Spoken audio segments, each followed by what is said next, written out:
Hello and welcome to the Hawks Nest live stream show. My name is Brandon Kane. I thank you for tuning on in. I really do appreciate you guys as you do watching.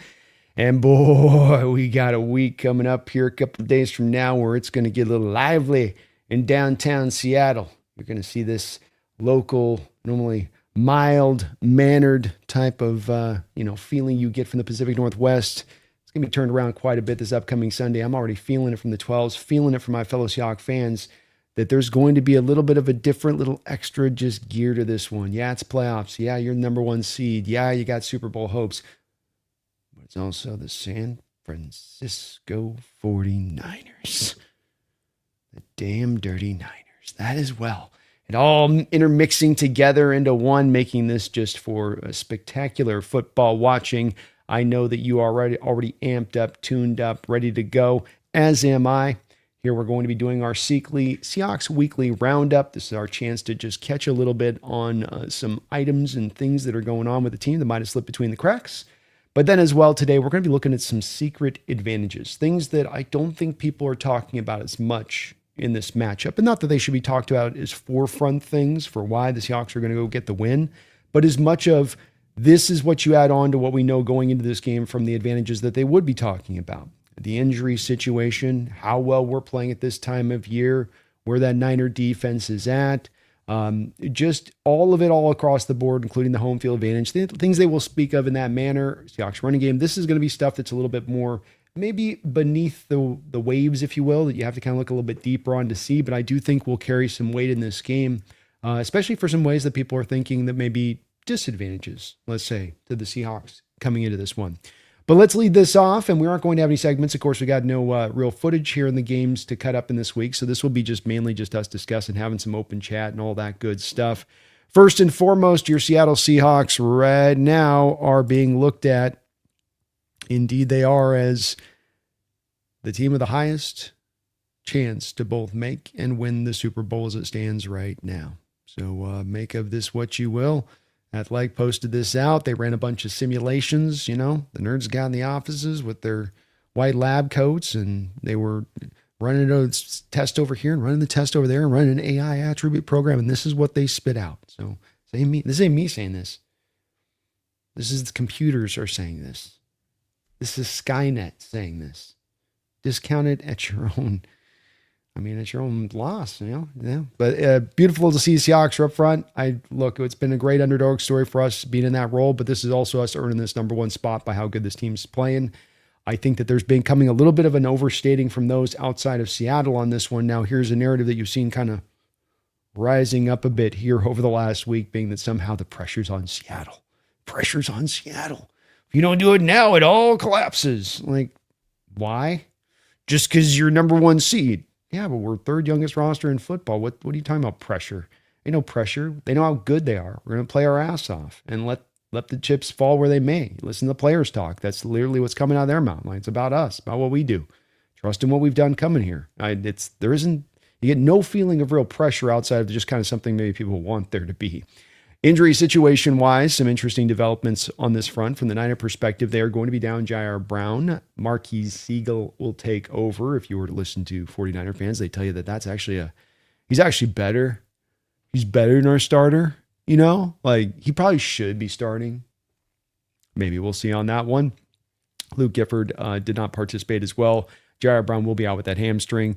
They do have some guys there now they can kind of fill in there. I think Siegel at least will be functional out there for them. Might give them a little bit better as far as run defense goes than what they were getting out there with Brown. Limited participation, Yitters Grossmastos, or as Brendan likes to call him, Grossmatost. Ricky Parasol out there and practicing on a knee. Pooney, Fred Warner out there practicing and not just kind of going out there and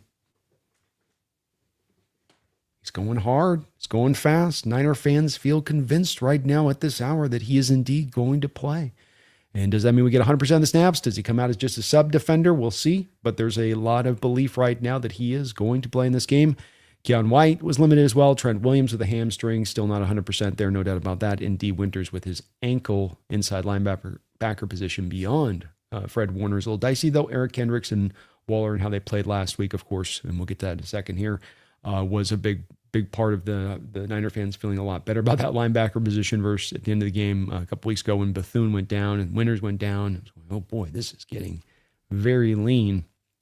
As far as for your Seattle Seahawks, did not participate. Josh Jones, Tyrese Knight. Jones, of course, working through some lower leg injury stuff there. Knight surprised with the shoulder. Limited participation, DeMarcus Lawrence, the Achilles. This is according to Mike McDonald today in the press conference. Nothing new. No new item he's been kind of dealing with, but they've just been kind of managing as a vet. Reston Jackson Smith, got to get him fresh. Chaz Surratt coming back from his ankle injury. Leonard Williams, not resting, just resting him. He's an older vet. Get that body fresh, get it right. Greek with a little bit of an oblique. Full participation. Elijah Arroyo coming back into the fold. AJ Barner with his hip. And Kobe Bryant, full roll. Charles Cross, full roll off the hamstring. So good news all around here for the Seahawks, and maybe some potentially a little bit scarier news with hearing the fact that we are going to get Mr. Warner back in tow this year, and that does look like the possibility here for this week. Again, even if just on a snap count basis, limited basis kind of situation. And it does bring me back over to, I got Shaheed in here. That's what I did not change that in the way I need to change that. So ignore the writing under the deal there. But I do want to talk about Arroyo here for a second, the man to my right. And I want to talk about him in the respect of he's going to be activated, it would look like, for this upcoming game. And there's a wonder in my mind if this is kind of the right thing to do necessarily within this. And then there's a part of me that gets very interested in doing this because you get into the playoffs and you're in a lot of ways, a lot of times manufacturing offense, manufacturing drives. Scoring will tend to be down unless you just have two offenses playing each other with craptastic defenses, a la the Packers and Bears this last week. If that's not happening, it's going to tend to be kind of a grinded out game. Teams are going to run the ball a little bit more. Possessions are going to be reduced down. So you really just got to kind of, sometimes more than leaning on a star to kind of carry you all through the day, you're sort of trying to pick your spots you can through the game to find your targets in your certain spots. And so a guy like Arroyo can be get us 2 catches, but get us 2 big chunk play type catches in this game. And that could factor huge in us moving up and finding some scoring drives. And you do look at him as a potential mismatch weapon that you can get out there and work out in space. If you can get him in the right mismatches, I think him on safeties and him on corners at this point does not yet show me that he's really in a mismatch point at that point. But him on a linebacker, and this is where, how can you get them into 12 personnel looks, force the Niners into base situations, and then be able to have him mismatched up on a linebacker at that point. Now, again, if Fred Warner's playing, this is another thing that can impact it. But I do want to say as well, I think a big part of the running game coming forward, the back half of the schedule, has been the return of having Saubert back in the mix, and even Nick Callerup before him. Callerup was a rookie learning his way, but Callerup's a blocker a little bit as the first and foremost thing that he brings at the tight end position. And what this has really allowed you to do is when you go to 12 personnel, when you go to 12 personnel with a fullback, and Rob Utes and Utz's development within this, it's allowed the running game to really flourish because you got grade A blockers kind of all over the place. You go with a couple of wide receivers, you have a Bobo out there, and you're getting now a lot of positions with some plus run blockers out there. And with Arroyo, he's not a plus run blocker. He gets after it. He's going to work hard at it, but he's going to have to be a guy in there if he's out there where his usefulness has to come from his ability to be a pass catcher right now. Long-term, this kid can develop into more, and long-term, his story is not said for what's happened this year. And I'm very hopeful that they find a way to utilize him within the game plan this week if it is to activate him. But you do become a little bit concerned with upsetting, breaking what is not broken a little bit. And that is that the running game is really leading the way through the back half of this schedule. And with Arroyo through the front half of the schedule, when you had him, you didn't have a very cogent plan week in and week out for how to utilize him. It was very much a flash here and a flash there, but there wasn't really game in and game out you having something within your game plan for why you're going to have a guy active, because then he's going to be spending more of his snaps out there run blocking. And again, we come back to a little bit of his deficiency in his game. Something to watch for in this game. If you got him, great, but then utilize him, have a plan of attack, take advantage of the skill set he provides with it, which is unique. And hopefully the Seattle Seahawks will be looking to do so. All right, let's get to the one segment we will have this week here in a second is going to be the NFC West and tracking the NFC West, because we, of course, have 3 teams in the playoffs right now in the NFC West. But before we do that, I do want to take a little bit of look at the Charles Cross deal. We got a chance to finally get the numbers broken down in this sucker and get a little bit of a closer look at what's going on and how Seattle kind of parsed out this contract. And like all modern day contracts, there's a lot of interesting things. Option bonuses, void years, kind of all over the place here a little bit with this contract. And that's a good thing, in my opinion. I think from a Seahawks fan perspective, when you first look at this thing in the details, you should feel encouraged about this because it is showing you a few different things that I find interesting. First off, next year, 2026, when the contract comes into tow, the full cap number next year is going to be $10.8 million. The base salary has brought down to a bare minimum. Of course, if you've been following this channel, you know that that's exactly what I predicted they would do with this Charles Cross contract. So base to bare minimum, because remember next year he on the 5th-year option. You end up getting what the 5th-year option would have cost. You get his cost down. First important part of this deal, cost down just a little bit from where it would have been. That's first and foremost with the 10.8.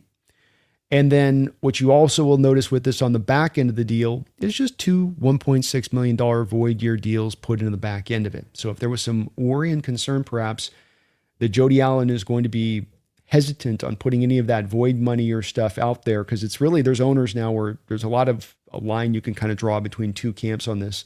The owners that are willing to bury the void year money and go for it, and the owners that are like that, like Jerry, you can't do that. You pay you're just giving them more money. You're giving them more money. You're going to make them ask for more, and I'm going to have to pay.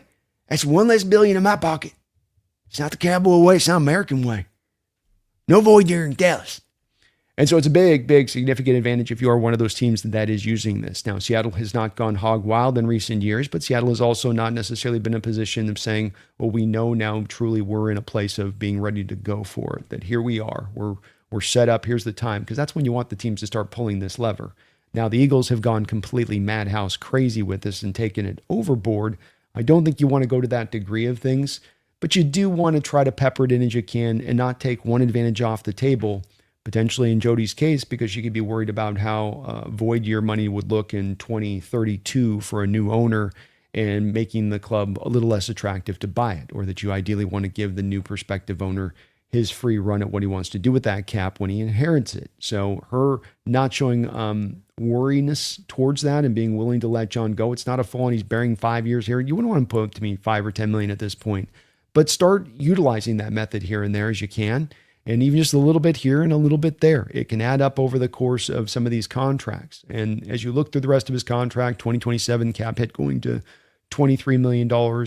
In 2028, $21.1 million, and then climbing to $28.6 million in 2029. I think the other thing to keep in mind with this, with the cap percentage, 3.5% next year, 7.4% in 2027, is that in 2027, you'll see the cap increase significantly. So when it gets down to really the bottom term numbers of this, really, because remember the cap will increase when they get the real numbers in there, and that's how the revenue sharing works in the NFL. It's not they know the numbers 5 years out, and that's what it's going to be. It's going to have that increase every single year. So when this really breaks down to a bottom line, 3.5%, it'll probably go down to something like 5.9% and then down to like, 4% into 2028 and then climb back up 2029 potentially, but maybe not as well because the cap is just only going to increase. Hard to say at that depth, and NFL's cap's going to go up mightily. The bottom line on that being, my point, long-winded point on that is that this, as much as at first blush you might see that cap percentage a little high, it's going to go down soon here in the near future. And then when you measure it against other contracts a year from now at the tackle position, left tackle position, he's going to be well suited for where he sits for his performance and play. So bottom line on this is good salary. It's a good, it is absolutely a good contract to give out here. I love the fact that you lower down next year's hit in the hopes, again, a little bit here, a little bit there, very little bit there. Next year, I want to maximize next year, right? I want to maximize right now, and I want to maximize next year. I want to do both, not one or the other. And so when I maximize next year, there's some places right now for John to already start to kind of adjust some things to lower down certain cap hit numbers to more bring on even a bigger, better football team. Then hell yes is the answer there. I would like to see that.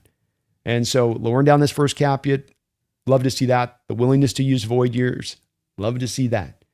This is good indications for our football team that we're going to be doing all we can from a front office, from a spending perspective, to maximize what is going to be now your Seattle Seahawks Super Bowl window. All right, let's keep it moving on here, and let's take a little bit, if we can, a look at the NFC West rivals. Toughest division in football? Yeah. Best division in football in the NFL in probably 10 years? Yeah. Maybe 20 years? Probably. Maybe 30 years? Maybe. And this past weekend just showed that. Let's take a look at the NFC West and what the hell is going on in this damn division.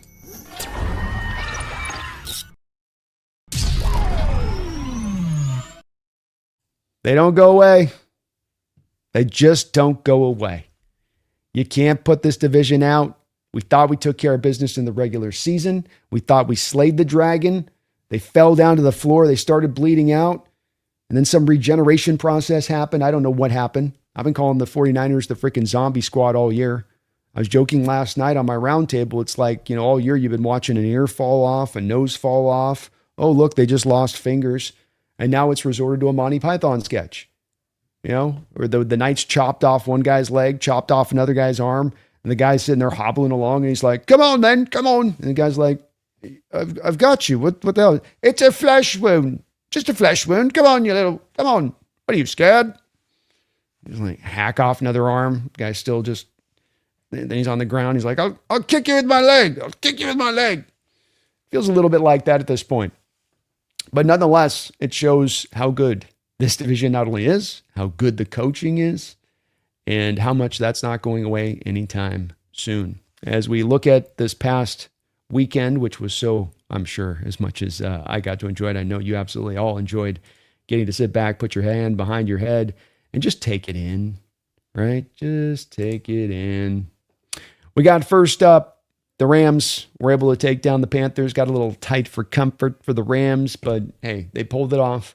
And this is a game on the road for them. And it was a game where Panthers didn't have a lot to lose. Thought the Panthers' offensive game plan was completely ass. And they put a little bit too much to me on Bryce and got away from the running game a little too quick. You can't get away from the running game too quick with this Rams defense, this Rams front. That's just going to lead you into troubled waters time and time again. Unfortunately, they couldn't help themselves passing early. Coker went off in this game for the Panthers. They might have themselves a receiver in that kid long-term to match up there with Ted Arroyo and McMillan, who was pretty solid in this game as well. Rams had an interception from Stafford, almost a second one. Puka Nacua saved the game. Puka Nacua was once again awesome, as he always is, though he did have a weird, uncustomary drop down the field still. Rams took care of business like we thought they would one way or the other, and did predict that was probably going to be a little closer game. They find a way, though. You give Stafford the ball at the end, and it shows, again, from last week, why you don't want to, if you can hope or find a way to avoid it in your coaching strategy when you approach Stafford. I thought this way about Brady, too. I feel like it's about Stafford. You might trust your defense. You might blah, blah, blah, blah, blah, blah, blah, blah, blah, blah. It's not about lack of confidence. It's like just, I don't want to finish a game with Matt Stafford having an opportunity to beat me down the end. And Seattle could have gone for the tie a couple weeks ago, 3.5 minutes left on the clock. Hey, we'll get a stop from him. We'll get the field goal back. Could have done that way. Could have gone that way. So they just said, no, go for two. Take the ball out of Stafford's hands. Don't give him a chance. I love that we did it a couple weeks ago. And it is one place that you want to try to avoid if you can. Panthers couldn't do anything about it, but just if you can avoid it, it's not always that you can, but if you can, then you try to. The Packers fell to the Bears despite a really great offensive showing the first half. They, of course, went down the second half. Bears able to make magic happen with Caleb Williams, who's playing like a lot like Russ was, only being asked to do more of the high volume approach thing. There's not really as much the balance to the rushing attack. This isn't just because they fell back behind in this game. There's a lot of a compunction to really pass the ball a lot from teams in this first round, which kind of caught me by a tremendous amount of surprise. Bills able to pull it out at the end against the Jaguars, which I had that predicted Bills were going to win there, so not a big surprise. Jaguars' first taste of action out there, Bears one was surprising, and props to Caleb Williams, who made some ridiculous throws in that football game. Just hard to see them going up against the Rams this next upcoming week and asking him to be a miracle worker 4 quarters, especially with that defense as it's set up and situated right now, without really a left tackle, and expect that that's gonna stand and that he's gonna be able to make that go. When it comes to the Niners, another surprise win here in this first round, as they were able to take down the Eagles. No surprise to you guys. We know we're facing them up now next. Stood out. They were very aggressive in this game. You go out in the playoffs, you got to go for the win. You can't try to play not to lose. And this is going to be an important point, I think, as it pertains to the Seattle Seahawks, that you got to be very careful at coming in this game going, well, just don't have Sam turn it over. Just don't turn over. Don't take risks. Don't play within the context of who you are offensively. Sam has been able to execute the offense by and large, even despite the lack of quote-unquote touchdowns thrown in the back half of the schedule. because they've run the ball so well and because he's been able to keep the offense executing and keep the drives going. And that's as much anything as what it's about in the playoffs, is just keeping the chains moving as much as, finding those big plays. But there were a lot of big plays in this game for the Niners. They threw a trick play out there against the Eagles. Eagles just looked disjointed. A.J. Brown looked out of it, as he has kind of all season. Strangely so. Hard to make sense of exactly what's going on there. Exactly. And the Niners were able to pull it out. So good on the Niners. They did lose George Kittle, of course, for the game, which is unfortunate. Torn Achilles. We'll see what happens with him, as he's going to have a long road of recovery to come back off that one. But 3 NFC West teams remain in this playoffs, and I want to say it's one of the first times this has ever happened, that you've had 3, maybe the first time I want to say it's happened in NFL history, 3 teams find themselves in the NFC, this deep in the NFC playoffs, down to the division game. And very good on great job by the 49ers. Props to them, as much as they're a hated rival here. We're going to talk our trash today.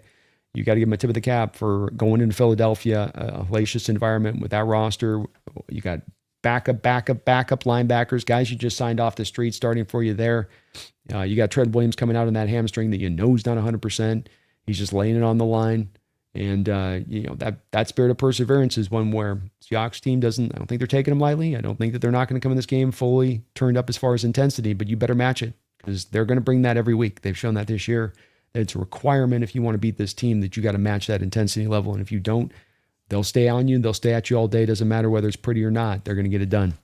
Props to them. Well done on the Niners. And let's go to this division, man. Not getting any easier anytime soon. That is to be sure. All right, let's look at as titled here at the start of the secret advantages against the Niners I want to talk about. And we will run through after this a little bit quickly into just the offense in particular, because that's going to be, of course, the big driving force in this game. Is how can you really deal with that offense? You did a great job shutting them down before. They were able to kind of drive up and down the football field on you in the first matchup, albeit you had 2 interceptions in that game too. But we'll go through a couple of things that will be specifically oriented to being important about facing this 49er attack in a second. But I want to look at a couple of just kind of fun little details that I've been kind of collecting out here through the last week that I think are somewhat interesting to this game and how this could come into play a little bit, maybe perhaps. First and foremost, McDonald's playoff experience. A lot of people are making some headway here about McDonald having his first head coaching playoff experience. And, excuse me. And McDonald has, indeed playoff experience. He was playoff experience 2 years ago, going against the Chiefs, against the dynasty Chiefs. And then before that, he went against the Texans and shut them down the prior week as a defensive coordinator. I think that having that ability to be around Harbaugh through that process, and then having a guy like Leslie Frazier here in that process, is going to be helpful versus the way people are presenting this, where they go as if it's just, he's going to go in this like you're throwing a baby into the deep end. And that, well, certainly the baby's going to have to drown a little bit before it learns to float. Maybe he can build upon some of this knowledge base that he's working off of, which is, definitely not just be it Harbaugh's and the past history with those guys and talking to them, but his own experience in doing it. And somebody else I'm going to speak about here in a second, that's one of my other kind of lesser secrets that's not being talked about. That was kind of a little thing that slipped out a couple days ago.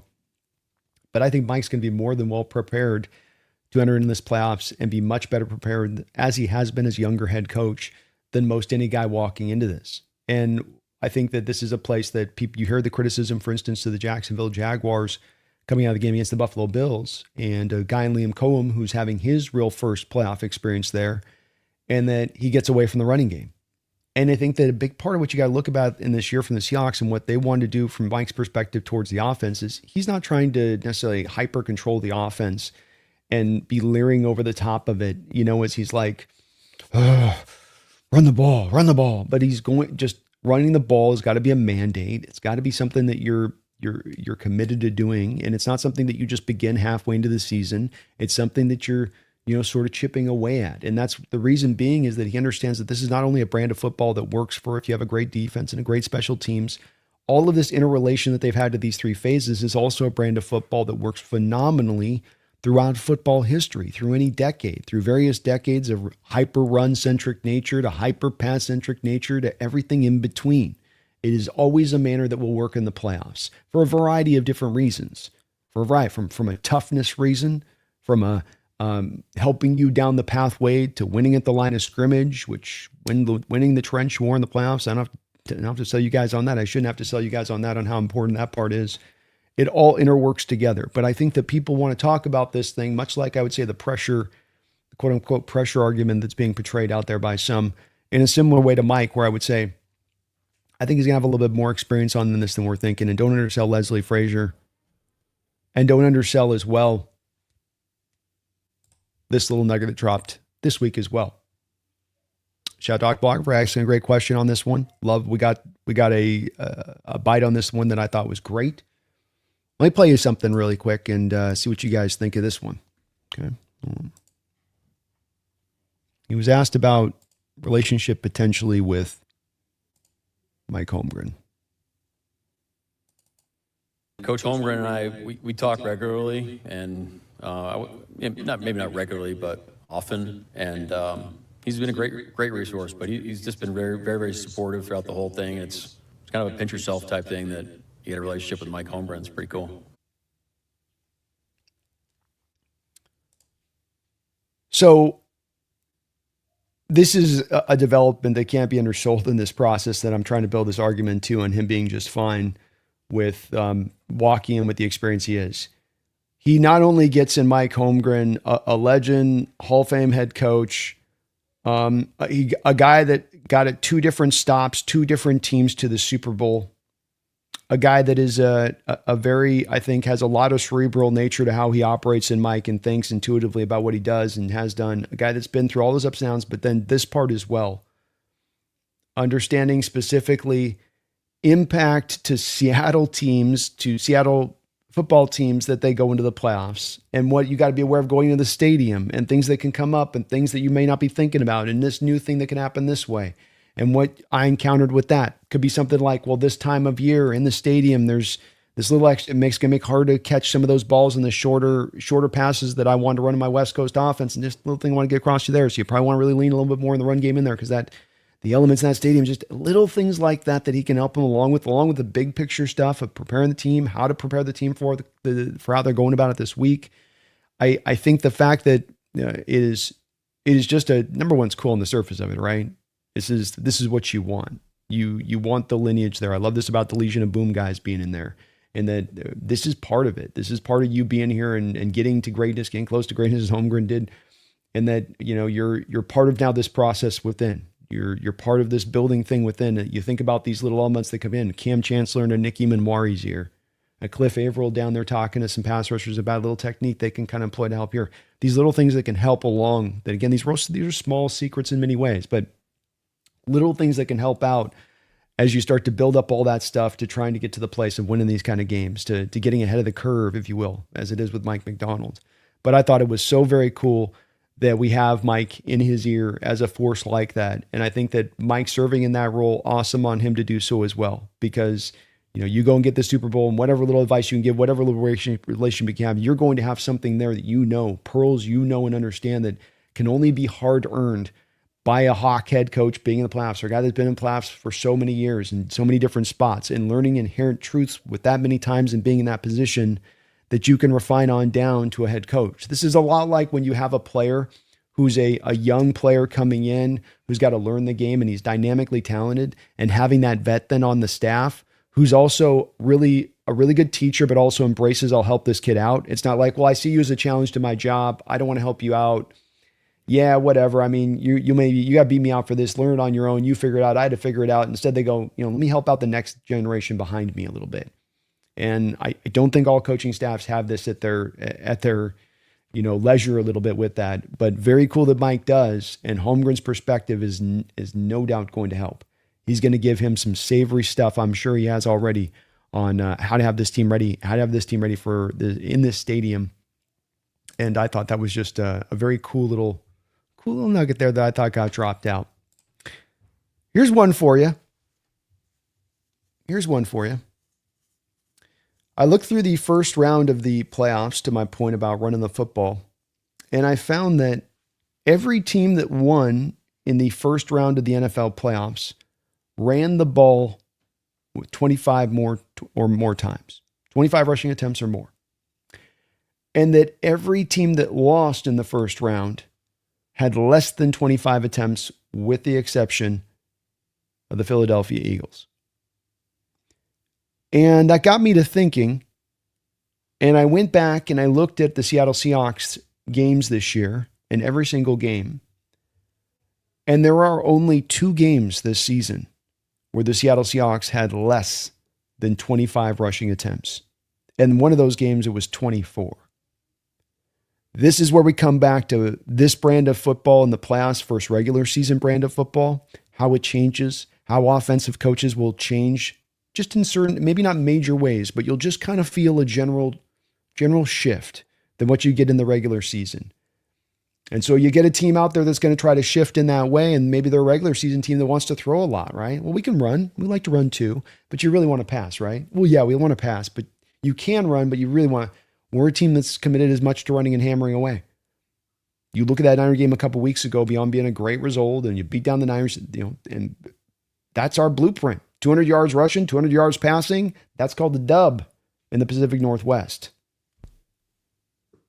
That's going to be a dub every time in the playoffs if you stack that up, especially if you can eliminate the turnovers on the back of it. So the 25 attempts carried through in the first round, that carries over from what you see from the playoffs in recent years. But it's also part and parcel by who the Seattle Seahawks have been throughout the course of the season, even in the early parts of the year where you weren't always running for a lot of yards.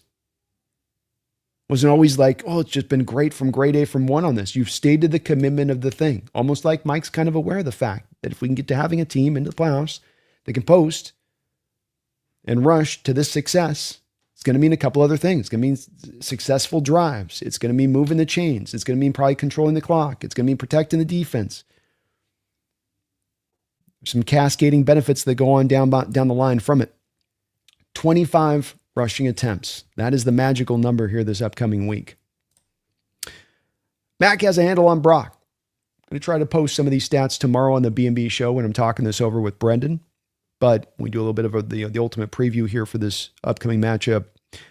But Mike McDonald has Brock Purdy understood, and the Shanahan offense understood as well. People are pointing to him understanding it within the offense of the Shanahan offense. I think I would more say that he understands what Brock is trying to do within this offense. You go to the first matchup with him with the Ravens a couple of years ago, probably the worst game of Brock Purdy's career. And that's with the Niners with the kind of the height of the powers as far as the level of talent they're putting on the field at that time. Now, the Ravens, of course, had a hell of a defense that year too, so it was strength on strength. But then you've got the first matchup that the Seahawks play Purdy where he throws, and this is part of the 6-0 for Purdy's record in Lumen Field. But remember with that game, and I'll be consistent on this because this comes back around to one of the secret advantages in this game that comes back and bites the Niners on their ass here. The Niners bit us on the ass with this. Not Niners or us had any control over this. This is the schedule makers. Remember, when Brock took him off in that game, that was before you had reinvented your inside linebacker position with the 2 guys you had out there that weren't working, number 1. You had Reshon Jenkins out there at safety. But then also remember, it's like 3 games in 13 days or something. 3 games in 14 days. The team was tapped. They were tired. You had injuries. Positions that were lean. It was a game where the Niners got to go in there and do this. Now, again, this is going to come back around on the Niners in this upcoming game in another way. And we got to benefit a little bit on it in the last matchup where we faced them, right? Where it was a Saturday game that they changed it to, costing the Niners 1 day and not giving them that extra day of rest, like they're doing to them here again here with this day on Saturday instead of Sunday for the Niners. But we don't control that. That is what it is. If you take then the rest of the other matchups, you take then the second matchup against the Niners, Purdy doesn't do much of anything. Throws an interception, a couple of interceptions, I think, in that game. You have a great game plan installed for him there. The first game of the year, they're able to do some driving up and down the field on you. But again, that's just them able to just kind of get the third downs converted. And then there's still 2 interceptions on that day from Brock. And remember that throw at the end, Woolen should pick that all day long. If Woolen just jumps up and even knocks that ball away, it's game over probably for the Seattle Seahawks. But it seems like if he's going to get the production, you're going to get the picks from him. And to me, if you get the picks from him with that production in this particular game, that's going to be a win if it's going to go that direction of it. And of course, then you got this last game. We just played this at the end of this season that he had Brock completely on lockdown. The pass rush was lighting it up. I don't expect this to be a replay of that game. I think this will probably be closer, especially earlier on through like the first half of this game. But that being said, this is one where Mike definitely has a good understanding of how to get after Brock. And he's not going to have to reinvent the wheel here in order for his way to get around this Niner team. Even with the change at left tackle with Trent Williams, you can't tell me he's anywhere near 100%. Posted like a 60 grade against that kind of weak Eagle edge group last week. I think he's probably out there hobbling along a little bit. And we'll see where they're at health-wise across the board with the rest of the guys. But make no mistake about it, to me, Mike's got a good run on this. I've been posting this in the chat quite a bit. Let's just reinforce it one more time. The historical dominance by the number 1 seed cannot be understated. Since 1990, when the playoffs expanded to 12 teams, initially with 2 top seeds getting byes, 2 top seeds initially, 2 top seeds. Number 1 seeds are 41-15. That's a 73% win rate in their divisional round game. So that's pretty good dominance considering, again, through this time, there'd be 2 number 1 seeds in each conference for a lot of these years. Not the select 1, not the best of the best of the best of the best by record, the select 2. So still 73% win rate, still a big time. That bye matters at this time of the year in a major way, especially when you as a team had to play in that other week in the playoffs and the way that those kind of games can bring the toll down upon them. Money to burn. Ain't no pressure here, money. Ain't no pressure here, money. They're going to try to say this. I think they're trying to talk it into being. But there shouldn't be a lick of pressure running through this Seattle Seahawks locker room.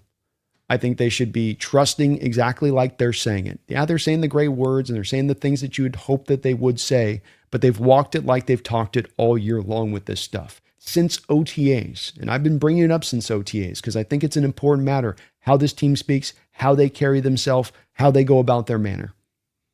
And that is understanding you don't get to greatness by looking to a goal and just sitting there setting your sights on that goal. And it's all about that goal. And you're just watching that goal. God, Super Bowl, Super Bowl. You do it by day in and day out, concentrating on that day at hand, as silly as that sounds, as corny as that sounds. And just every day, locking in as much as you can towards driving to that mark. And that's a hard thing to accomplish in the NFL. You can get teams that can go on a run of it. You can get some of the locker room that'll do some of it. But to get the whole locker room to buy in, that's greatness. That's a Super Bowl winning roster. And this team's done that since day one in the offseason. That those important locker room leaders that you have, Julian Love, Leonard Williams, Ernest Jones, these guys came out and said, look, this is what's at stake here, boys. We can get there. It's Love talking to Nicky Manwari, and he's talking about this conversation where he goes to Nick and he says, he's there with Leonard Williams, and they're like, look, buddy, we know you're a rookie, but you're going to need to get this in gear. There's no time for you to soar. I'm going to learn little rookie ropes. I'm just go out here and just kind of enjoy, be happy to be here my first year. We're looking for greatness here. You need to be locked into that process. Again, it might sound really corny, but you've got to understand that this is one of the hardest things to get in the modern day locker rooms. The connection and the buy-in. And then understanding what it takes within that on the daily basis of chipping away at that, chipping away at that, chipping away at that. Never giving an inch within that matter. And so when it comes to pressure and it comes to, no, this is house money because you've earned the right to be here. And you've, through this sheer will of force, have fast forwarded this process by a season. You're on the first year of an offensive coordinator. Even Shanahan didn't walk into the Raiders with Matt Ryan in the deep richness of his career with a ton of success and Julio Jones and a good offense. Even in the first year, he didn't have that thing cooking up, ready to go in the playoffs. Like there was a lot of back and forth, him and Ryan. Then year 2 had happened. First year with a new offensive coordinator. First year with a new quarterback in here. Second year with one of the NFL's youngest head coaches. No one expected us to be here. 7.5 wins was Vegas. I mean, it's in Vegas' best interest to get this somewhat right. Yeah. Almost off by 7 full games on our win total. We're not here under any pressure. People keep intimating pressure. Pressure is when you have a team that's deep in their Super Bowl window run and they're getting near the end and they know they're getting near the end and it's getting tight and money's getting tight. Injuries are kind of coming up a little bit. You're like, can we just can we just kind of, can we grind through this last one? And then they're at the end, they just cough out. And to me, if you want to really talk about the definition of that, and which of us two teams really does suit to that as the true definition of pressure, because yeah, you could lose this game and it's going to be disappointing, but there's a difference between disappointing and there's pressure on this game as if there's some fallout that's due to happen off the back of it. Don't win this game and McDonald's going to get fired. Don't win this game and Sam Darnold just have to come back for a second year, and then probably Clint Kubiak doesn't get a job, and then probably they get to work a second year together and he's going to be even better. You don't win this year and you're going to lose in free agency. Walker? Brian? I mean, we got the money. We could retain everybody if we wanted. We don't have to, but that, who are we losing? What?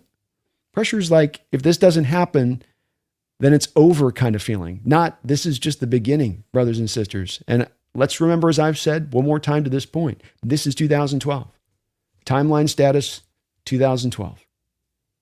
Just like that Seahawks team back before, they're in that same kind of place as far as if we saw it, we put both of these two plants together and we showed them growing side by side, they'd be at kind of that same sense. The difference here being is this team did more work than that team.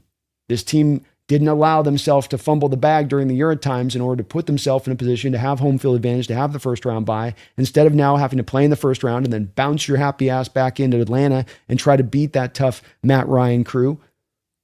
You instead get to take the first round off and get to play it at home. That's a pretty mighty advantage. Similar teams, but like I've also been saying, that 2012 team happened to have gotten the opportunity to play at home. They probably go win a Super Bowl with how they were playing at the end of the season. And look at how we're playing at the end of our season. This is house money. Don't talk to me about pressure. Niners, where are you going after this once you lose? What happens to you if you lose? George Kittle retire at that point? Does Trent Williams retire at that point? Does Christian McCaffrey retire at that point? What are you doing with John Jennings? You really rely on Ricky Pearsall? He can't seem to stay healthy. Fred Warner's had back-to-back years now with pretty major lower leg injuries. Does that become disconcerting? What are you going to do about Bosa? How sure can you be that he's going to come back strength? Who's going to get on the other edge? Hey, your first round picks went down to ACL. Is he going to be ready next year? Do you have to double, triple reinforce the position off the edge now just to hope? Or should you try to contend next year? Is it better to rebuild? That's pressure to decisions like that loom. Not our situation. Not with what we got going on. It's all house money, baby. 49ers are going to be a little bit tired. And this is not one that I'm happy for the Niners. I think that they certainly have a reason to be dismayed with the NFL and how the NFL set up this schedule. I went back and counted this a couple different times to make sure I was right on this. If you play 4 games in a typical NFL season, you're going to have those 4 games played in 28 days. That's how the math works on that, right? So the Niners right now this Saturday are going to play their 4th game in 21 days. So they've almost lost collectively a whole week. It's like the inverse of being given a bye week almost. They've lost almost collectively a whole week of time of resting their bodies for a team that's been battered and bruised and had to fight through just about every game this year to try to get to the other side of it. This is going to be a factor at play. 4 games in 21 days is no joke. And again, I'm consistent on this as I would point back to you last year when you look at that first 49er matchup and where our team was at from a tired standpoint. I think we also lost to the Giants in that three sort of game span in there. I think you also see it happen the year prior on that gauntlet run where I think we had a similar sort of like 3 games in 15 days kind of thing going on. And it's a bear for the bodies on these players. They need all week to prepare and get their bodies right every single day. Say nothing of actually being able to institute a full and game plan that's got grand designs. There's one fact that I really know is going to be talked a lot about, but and it'll be talked to a lot about, like in Shaheed too. He'll provide something as well with this, but this is the week that I think you're going to get the Shaheed game, big game, when it comes to him in the passing attack on a big play. It's the part of that game that should come with him, that came with him from the Saints. Carr, when they asked him what he would say to Darnold if he was giving him advice about Shaheed, says just throw it as far as you can, and he'll run underneath it. And I would tell Sam that along with a bunch of other things with him this week on this matter, and say the same sort of thing on it. Just you got to make one throw deep if the Niners are going to give you a particular look. And the particular look would be this one right here. And I think the Seahawks are going to be looking for this. I think they're going to be hunting for this. And what I want you to look at here this whole way is to the bottom of your screen. Look at Shaheed. Watch Shaheed here the whole way on the bottom of the screen first, okay? And remember the phrase, if he's even, he's leaving. Is he even there or is he already leaving? He's already leaving, right? First off, Seattle, a lot of success in the last game with I formation looks. This is an offset I look. So the fullback, rather than right behind the quarterback, is just offset to the side. So it's an I formation look. You drive the Niners into base defense. 4-3 over here, right? Or I guess, yeah, I think maybe there's an under because you got the Sam opposite from the play side here. They're running this little funky from the strong side. But in doing that with the Niners, that's what also messes this play up because this forces the safety down in the box. So what happens here is you got them in base. First off, that's great from Seahawks standpoint. Now you pull one safety into the box. That's going to be the bottom side safety here as you see this. Watch that guy. Climbs right down the box, right? Watch him again. Strong safety comes right down. Boom. Okay. This leaves the safety in a single high situation to the top side. What's he going to do? Gravitate towards Jackson, Smith, and Jigba. That's going to be where he's going to want to lean, right? That's the somewhat helpful cover, somewhat bracket, not a full double team. Just kind of leaning Jackson's way a little bit. That little lean is all you're going to need to the other side when that safety's to this side and Shaheed's way over here, because he's got to not only get to center field, he's got to get way over to the other side of the field on a deep route. So again, watch this from the perspective of strong safety climbs into the box. You got the numbers up front to block it up. Sam can drop back on a 7-step drop here. And if he opens this up to Shaheed and really lets the big dog hunt, as I like to say, you're going to have yourself 7 points. Still completes it, still finds JSN. But again, watch that single high safety on the top, completely locked into JSN at first. That's all it takes. And he really never gets away from it. See how that single high safety is always on JSN kind of the whole way? He's not even really playing single. So you're not even getting any safety threat on that back end from Darnold's standpoint there. You got the 7-step drop. Look at the beautiful clean pocket. Niners cannot rush the passer. This is the week that JSN has a big play over the top. Niners are going to sell out for the run. Good luck. And this is the benefit of bringing in a guy like Shaheed. So look for Shaheed to get a big play this week. I'm liking what I'm seeing from him on that. One more Mike McDonald spot here. A little underrated element to Mike McDonald that isn't being talked about, and at least frankly, is 4-0 after the bye the past 3 years.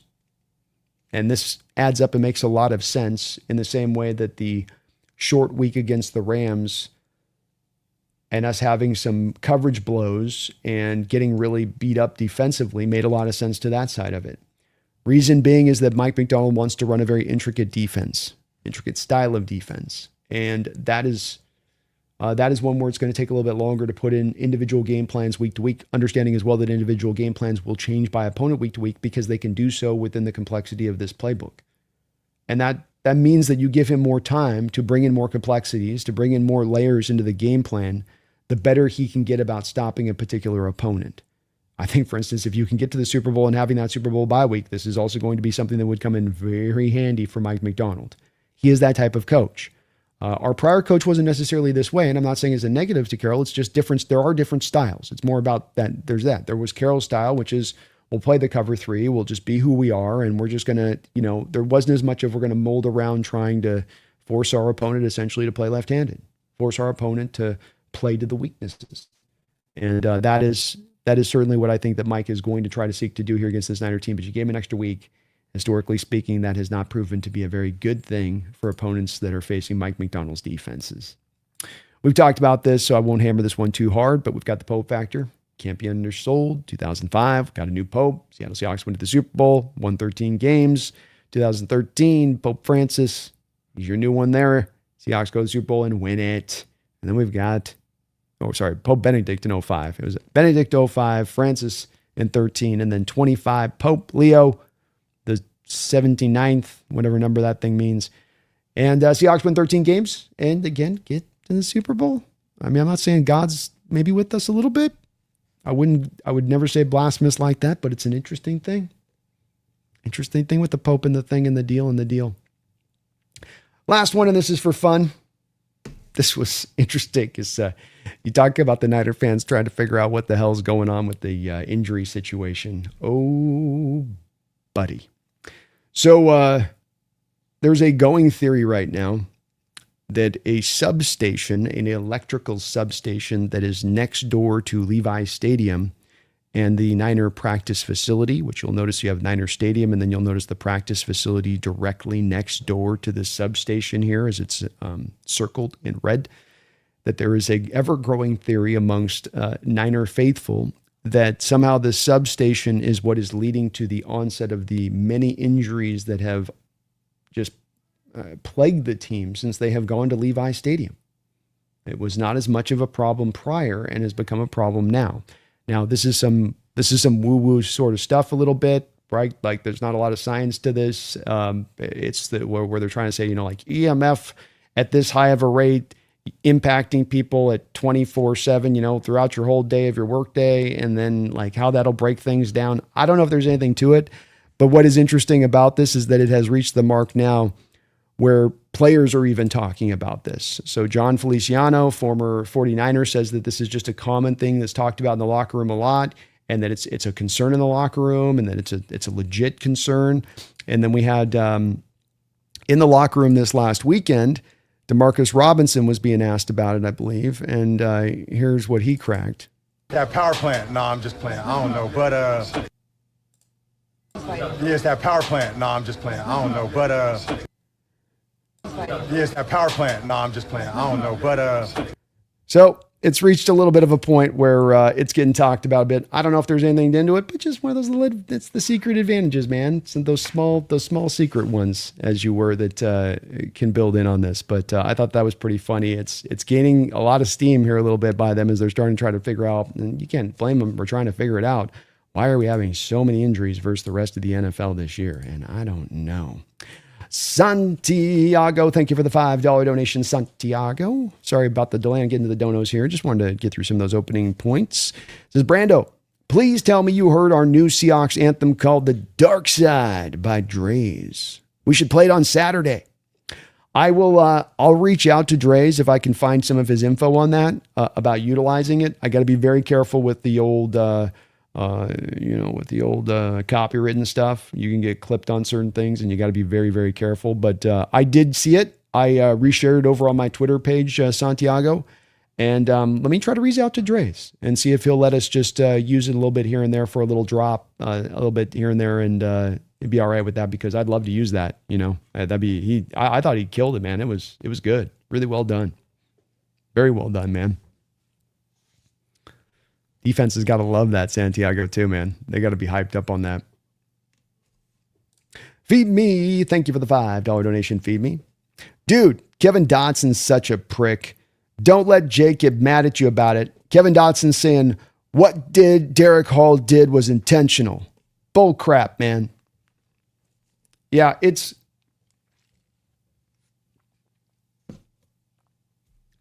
I think you got to...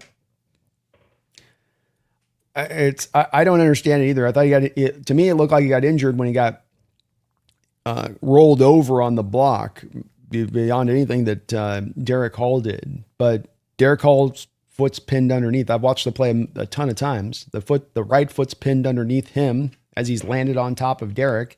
Derek's got one other foot and he's mid-step as he's landed on top of him. So if you imagine trying to take a step, and as you're mid-step, a guy lands on you, how it's kind of hard to put that foot down if the other foot's taken up. How rare that happens as you're walking. It's not like a natural feeling to just know to step over here. Dotson's kind of a big dude. And I think it's the rush on this stuff to describe dirty. Just, I don't get it. And as well too, it's like, all right, do I ever have this guy ever doing anything else that's dirty ever on the line in his 3 years of playing? No. He plays hard. He gets after it. But when you consider what you see on the video there and consider any of his past actions, I don't really understand where all of this is coming from. You got dumped on your butt and twisted your ankle on that. That's where the injury happened. Like somehow, like he's trying to step on me, and right, you as a guard, he's being blocked by a tackle. The whole time he wanted to get after you and get back at you to the guy who never blocked him all game. It's silly. Feed Me. It really is. Oh, industry worth in the house. Thank you for that, Cal. Appreciate the $100 donation. Thank you so much.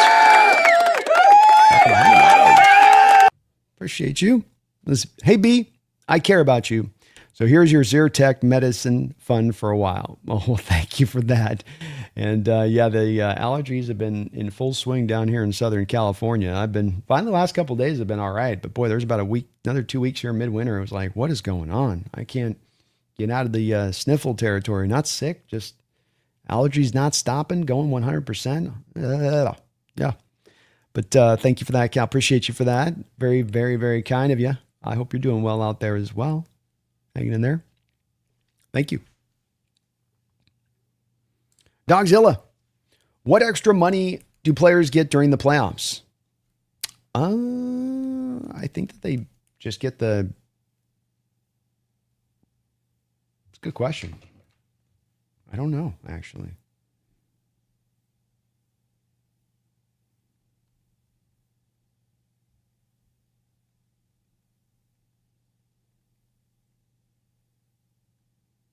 I don't want to know that. Oh my gosh. Man, the amount of pop-ups that exist anymore. Okay. So it's $50,000 in the wild card round. And then it reaches over $100,000 for Super Bowl losers and $170,000 for Super Bowl winners. Wow.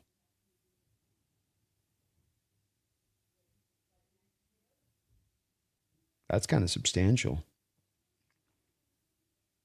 So you get a somewhere between $58,000 and $81,000 this week per player. Conference is 81 to 93. And the Super Bowl winner gets basically $200 and the Super Bowl loser gets $100. Not too shabby, Dogzilla. I might have thought it was less actually. But that does make sense. I mean, that tracks because shoot, a vet minimum now is like 1.17, depending on how many years the guy's been in the league or something. I think almost 2 million. So kind of makes sense that that's where they got to put the numbers, right? Adds up.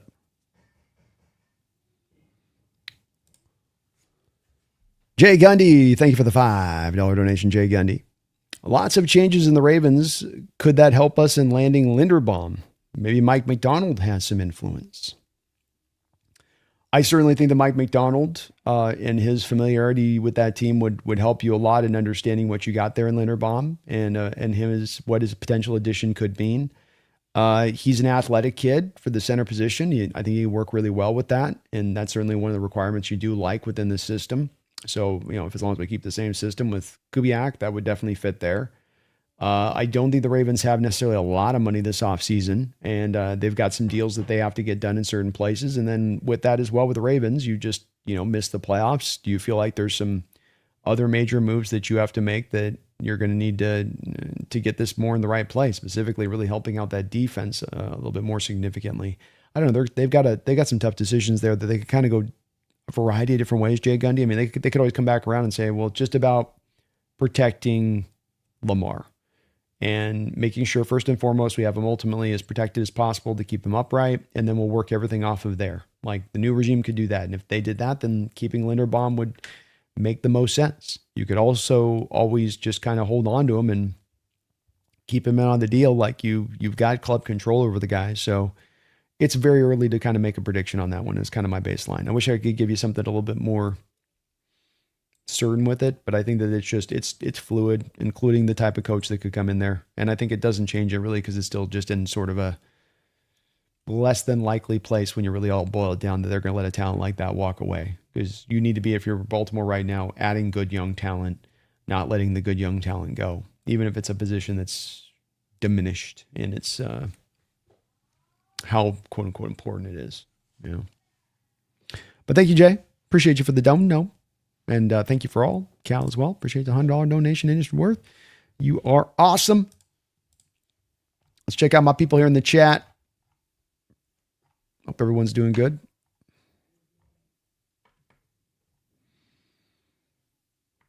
Joe says, why did Sean Payton say all that? Bizarre to say the least. I mean, he was doing this with Russ, and where he just kind of was going off half-cocked, and he's at a point now where he's kind of got that FU money and probably feels, with the success he's had, it's making him even more of that kind of like, yeah, I don't have to give it. I can say whatever I want to say. And very innocuous question that he jumped down the reporter's throat on. And I just like, what's the point of that? Why? It's almost like, what did the reporter do something else prior to that pissed you off maybe? Because it doesn't feel like that's really was the required reaction there on that one.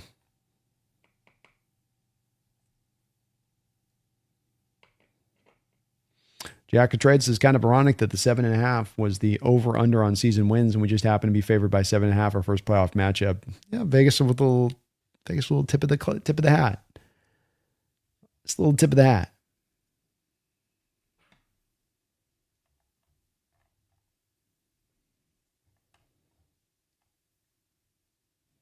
It is total woo-woo. It's total tinfoil hat stuff, but it's fun watching it start to get into the players' heads.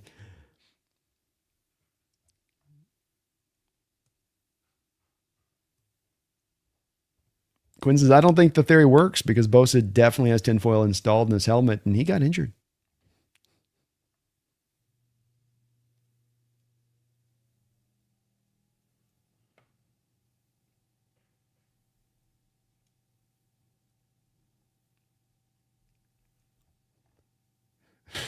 I mean, they can send ice to the substation.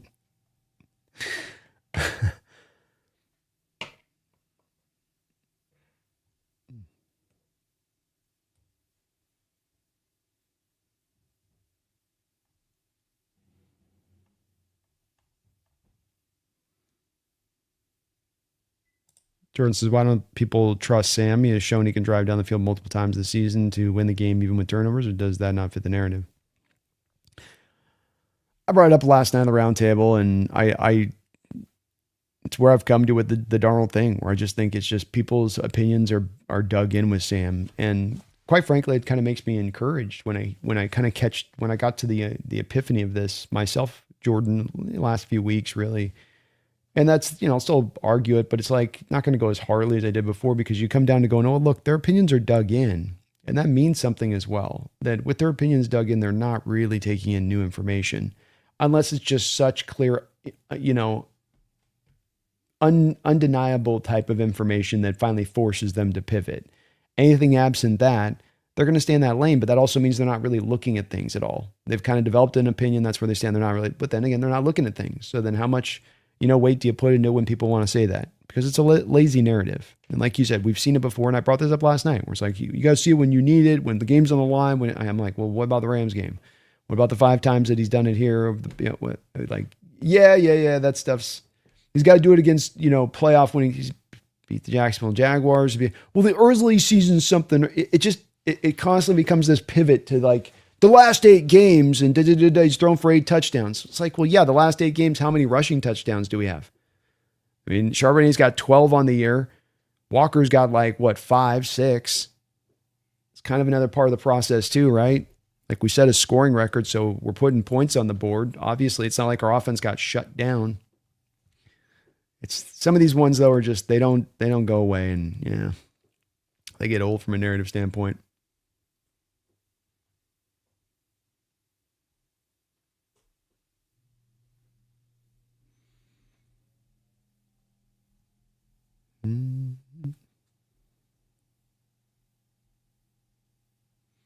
Big Cat says, Brandon, how many salmon snacks does Pumpkin make if the Hawks win it all?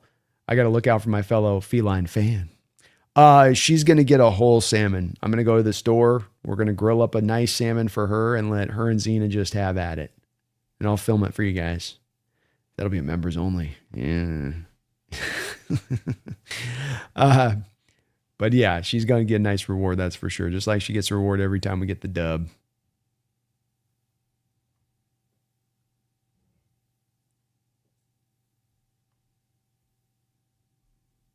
Yeah, salmon pate. They love that pate, man. That's cat crack. Sean Payton is very strange. Brenny. Don't know what's going. Like, you feel good, man. You got number 1 seed. You turn the program around. I just enjoy it, buddy. How are you going to be insufferable when you're winning?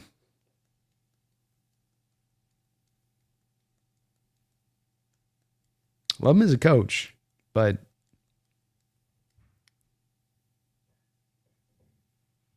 all right, Pumpkin gets the churro.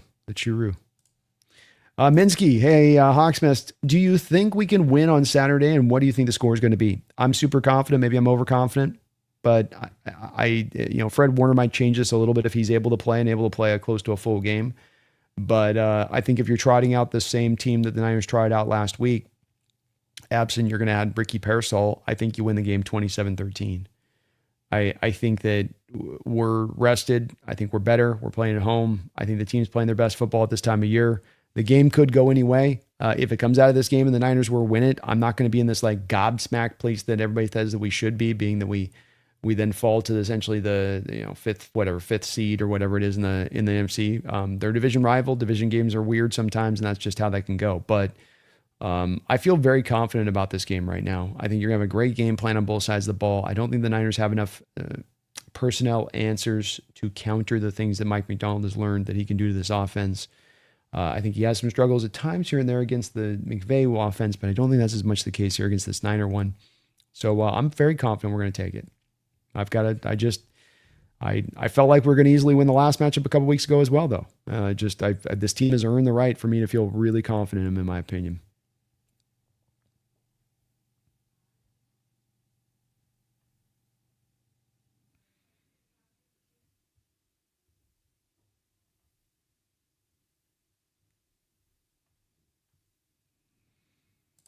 Big says, Brandon, great to hear. Pumpkin and Zena will feast. Good man. Hell yeah.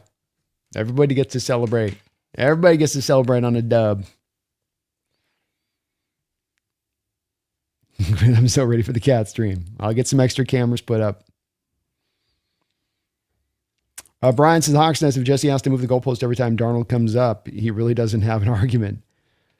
Well, it's, and this is why I keep a little bit debating with Jesse is, again, I think Jesse's got a good, smart football mind, and this just happens to be a place that we really disagree heartily.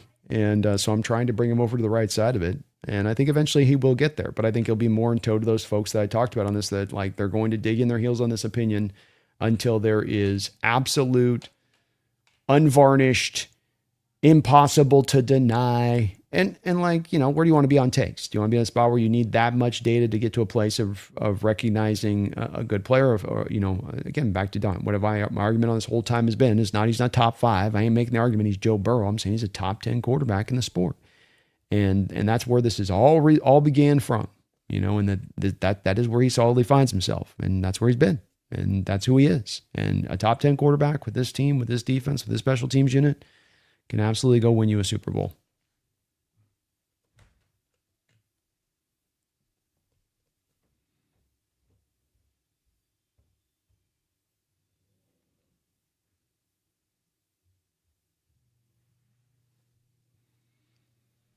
Dazilla says, what is going to take for the Sam Nayers to Shetty?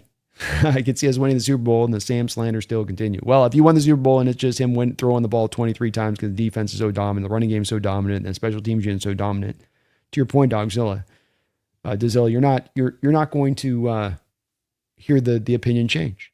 And that's where, to me, at the heart of this, it's, people can all have their opinions and hold on to their opinions and stuff, but always comes back to that thing I say where it's about, not about being right. It's about getting it right. And we're all going to have opinions and stuff that we see prospectively going a certain way that we're going to be wrong about. And then the key on that to me is not that the great sin is not to be wrong. The great sin is to clutch on to wrongness when you see that there's a righter way. And that's when it comes down to the Sam talk that's existed in mass. And it's not just a roundtable thing. This has, of course, existed with our own fan base through a lot of the year. Existed on a national perspective, still exists on a national perspective when they talk about this game and the lead up to it. It's definitely there.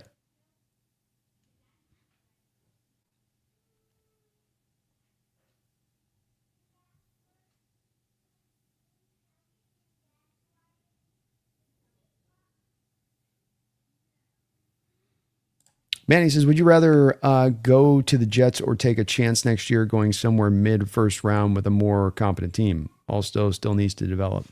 I think you're talking about Kubiak.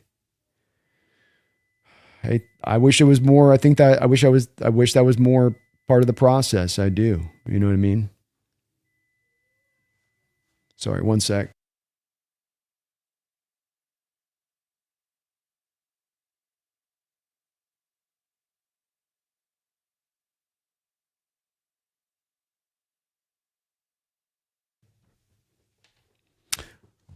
Yeah, I wish it was part of the process with that with coaches, Manny, but I think it's not going to come into play. I think if Kubiak gets an offer, he's probably going to take it. But I can understand why maybe the Jets would be the one spot that you wouldn't, that would be coming into consideration. Where you're like, but with them, you know. True Dat, True to the Blue. Thank you for the $5 donation, True. Says, over the offseason, DeMarcus Lawrence said he left Dallas because he wanted to win a Super Bowl. Did he drop a spoiler and maybe leak the NFL script? No, nothing such as that, though I can understand why you think so. This is about understanding from a player perspective, and I think a lot of these players pay very close attention to the NFL, and they're very aware of something that I've kind of come to understand over the last couple of years that I don't think was always clear to me, and that is that, you know, not every team is really trying to win. And what I mean by that is that, yeah, they're all trying to draft great, and they're all trying to spend the money right, and they're all trying to develop right. But it's back around to that discussion we just had a second ago with the Charles Cross contract, for instance, use of void years in contracts. And, well, that's, you know, if you're a team that's maybe like Cincinnati or Dallas, it's a great team to bring up here, True. You ain't using void years. Jerry doesn't want to use void years. He's not trying to bury money in one place or the other. He wants to pay as he goes. And so, you know, that's where as a player, you see that and understand that. And if you're a Cowboy player there for that many years, you understand that inherently that's going to be a deterring factor. You've got tours going through Cowboy Stadium as you're training in that place as well. And you feel like you're at a zoo, as some players have said at times. You feel like you're in a zoo. You've got places like Cincinnati that have these weird contracts. You got places with bad ownership that can't get out of the way of the front office. There's just teams that have messy states. And then likewise, you have teams that are not known for being a mess, that are known for actually trying to do everything in their grasp to help their team and improve it, from how they take care of their players to the way that they look at their injury situations and to get better at their approach to that, to how they hire coaches, to, you know, the money that they're willing to spend or not spend, and how far they're willing to push that. And in DeMarcus, he looked to see how a program, and you understand that this is that type of program. And this is what they're truly trying to get after. And whether it was here or it was another one of those teams in the NFL, we're not the only one, but whether it was here or one of those other NFL teams, he recognized that because these players are smart in that way. I think some of them are, and he strikes me as that way. It was an important decision from his part. So you got to think he really measured it out probably on that. It wasn't about making the money for him at that point. He'd made his money. It was like, okay, I got these teams. Which one, as I look at it, and from my ball-knowing knowledge of things and the depth that it is, being that I'm a player playing right now in the moment and where these teams and where they're going, which of these do I feel like is on that path? And he saw that, and it's that one right there. And he jumped, and smartly enough so in doing so. But I think it's just DeMarcus being smart. But thank you for the $5. Industry Worth, thank you for another $10 donation. That is very kind of you, dropping the hundo and a 10 and then a 3. Appreciate you for that. Very kind of you. I hope you're having a good day out there. Female More Seahawks, thank you for the $5 donation. Did you see the breakdown for all the ref crews for all the games? Pretty cool. Anyway, our ref crew calls high percentage of pre-snap penalties a reason to be even louder. Ooh, what a great stat that is. So I didn't know that. So the ref crew we got coming in calls a higher pre-snap penalties. Very interesting. Very interesting. And yes, hopefully we've got that crowd turned up this week. You got the ownership doing what they can by limiting the ticket sales and warning these folks about trying to sell the tickets to Niner fans. That should reduce some of that down. We should have a mighty crowd in the house for this game. It's a late night game. You got all day to just get all prepped up. Get all day to get fed up, drink up, get ready up. But that's cool. This kind of day where you can cause 4 or 5 false starts in a game from a fan base standpoint. Maybe this gets down to being a tight game. That can push you past the finish line. I'm telling you, folks, it may sound silly. You may be a younger fan going, I don't get to understand this. You can have an effect on the game. You can have an effect on the game in the way you haven't seen recently in that stadium, but it takes a mighty effort of everybody Not half the house, not 3/4 the house. I'm talking 99.9%. Let's get it. Let's cook. Let's understand. You got 2 more home playoff games this year to help your team along to the Super Bowl. Maximize that. Maximize that. Lord Disciple, thank you for the $2 donation. Says, hey, Brandon, messages in the chat. All right, I will be on the lookout for it. Thank you for that $2 donation. And Industry Worth, you are very kind. Thank you for all of your donos today. Dropping $2. Appreciate you that. And the $100 donation. Very, very, very kind of you. Princess Jessica of Arizona. Thank you for the $2 donation, Princess. I hope we can pull this off on Saturday. I do as well. I have nerves like all of you do out there, Princess, and definitely feel a little bit like, you don't know, you never know in the playoffs and weird things can happen, but there's a confidence in a lot of different items leading into this game as I think about it that just make me feel as calm and cool, collected as you can be going into a playoff game. And that this is what, football is about at this time of year, is that unlike any of these other sports where you might have 7 games or 5 games to determine what's what. And okay, if you don't show up for this one game, you got 4 more to get it figured out. Not the case in football. You got to be ready. You got to be on point, on the line, from the shoot. You can't wait 2 quarters to get back around. It takes a good game playing up against a playoff quality foe in order to go win it. And so you got to play your best football, but this team's playing its best football right now, Princess. We're as healthy as we've ever been at this time of the year. That I can never remember saying nothing and being a team that's this good. You got home field advantage. You got the week of rest to prepare. You know this opponent. It's a game where definitely could be tight. You never know which way these games will go, but I'm feeling good. I'm feeling a lot more confident than I would have thought I would have been thinking in this offseason if we got to the playoffs in this position, quite frankly. But thank you for that, Princess of Jessica and Industry Worth again. Thank you for all your donations, dropping all these donos in here. Lord Disciple, we'll get over here to you side and see if I can find your message in the chat. I'm a little bit behind the chat, so I'm going to catch up here and see where we're at. If you got a question for me, just Brando, Hawks Nest, B. Cross now has a knee injury? Not that I was aware of. He's listed with a hamstring on the injury report.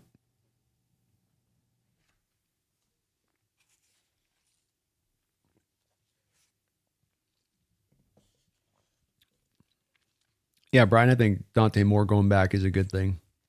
Quarterbacks going back for more time is best for their development. They still have to put that final year on tape, but that's a guy who can do so, come back next year and elevate himself up into sort of top 3, maybe number 1 overall status, depending on.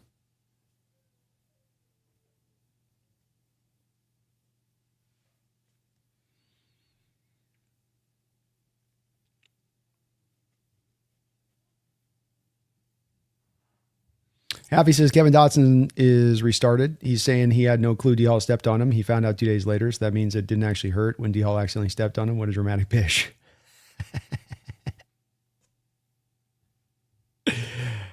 Oh, goodness. That's good. Yeah, it's just silly. Just give me a break with the drama. Roy, hey B, you could wear a tinfoil hat next roundtable when they ask about it and say that it's a Niners hat. That's true. I could put the Niner practice facility in my background and be like, I'm reporting from San Francisco's practice facility, and because of the substation, and I want to keep my ligaments, I can't have you guys are gonna have to have me, let me wear the hat. And if I missed your message there, Lord's Disciple, I don't see it in here anywhere on above. I'm looking above on this, and I don't see the message in there. Rumor has that Sean Payton blasts people are strange by the doors before game time.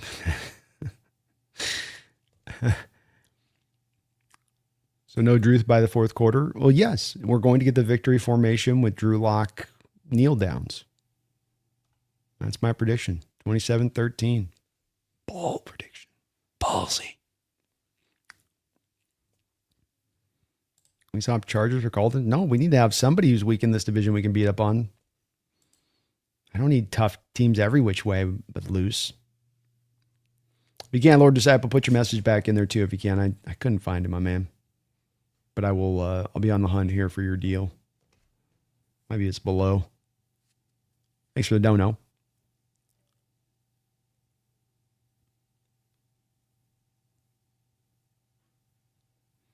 Panthers got D'Anthony Bell. They were hoping to get insider information for our game. Didn't work.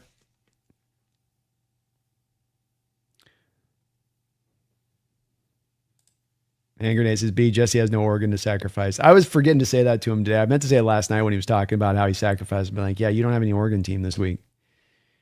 You're out of sacrifices. I don't know, Brenny. I didn't see the Dotson quote on that, but I know that they've been bitching and moaning about that play over and over again, as though like Derek set out from the onset of the play. He looked at Dodson's arm and thought, how can I find my way to step on that? How can I step on his leg? How can I step on his leg with 15 cameras focused down upon me? Yeah, I'll get away with that if that's my intention.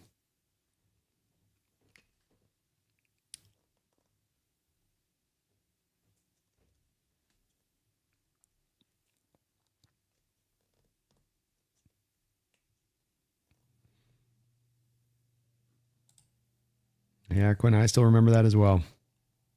People were laughing at DeMarcus back then when he said it. They aren't laughing now, are they? Manny says, if Seattle plays how they play all year, they're going to beat San Francisco even if Warner plays. Talent will win when coaching and scheme are equal. Agreed. I greatly put on your part, Manny. And that's the part that I lean on in this confidence. At the end of the day, you're just better.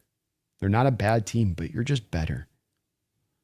And you've played to a model and a blueprint that I've hammered every week on my wrap-ups to you guys. This ain't me being a Johnny-come-lately on this opinion.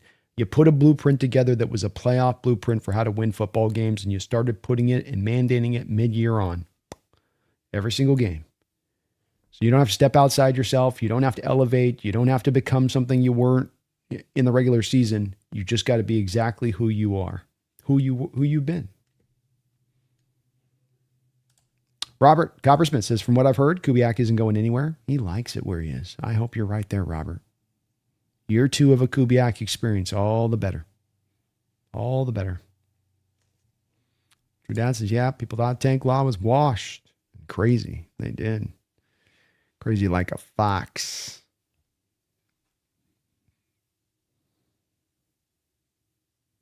Perfect fit with D-Law here, man. Perfect fit. We're going to be talking a lot about pass rushers here as I head to the Senior Bowl 2 weeks with Viennes and Bryce. And we're going to be talking a lot about the type of edge rushers you'd look for in this defense. So a lot of these quick guys, fire off the edge, snatch the edge. Mike wants his guys a little bit bigger. A little more stout. Dada, Hawks Nest, to put this team out of its misery Saturday, a wounded corner dog, pay them back for bullying the last few years. Sorry, the last several years. Yeah. That's the thing about this team playing us is that it's not just a first round seed you're playing and you're that team that's overcome and the resiliency and you've fought through this war of attrition and you've got a spirit of perseverance and all that's well and good. You're facing a team that hates your guts, that you took it to for years, that got frustrated on the back of that wants to smoke you like a pack of cools. And that's the part of this that's going to come in that's a little different from just if you had played a number 1 seed that was Detroit or something like that. There's going to be an extra level of rancor here that as much as anything will have this Seahawks team locked in for this opponent they're playing. If the stakes didn't already have them there. It is a part of that game that is a factor. You're hearing it from the players and them talking and going back and forth a little bit now, and you're going to feel it on Sunday. We're going to get a little bit of that old 2013 vibes as far as the rivalry goes, where it's just, they ain't just playing hard against each other. They're getting after it. Like they don't like the guy across from them. Not like it's another day at the office, but like, I hate that guy. If I happen to hurt that guy, it's not going to be the worst thing in the world. I'm not saying dirty, within the confines of the rule. It's going to be one of those kind of days. Brock might get bent in half.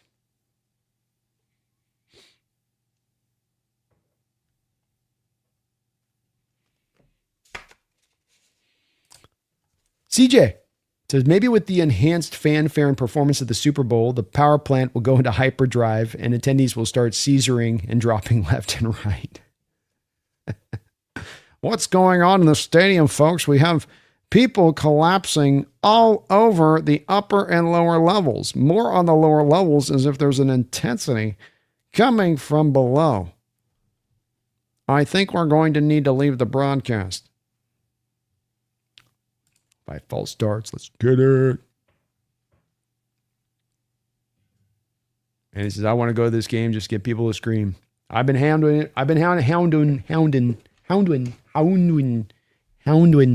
people for a couple weeks on this, man. He's saying, hey, you go in that stadium, be at your utmost, be crazy, be insane, be louder than you've ever been in your life.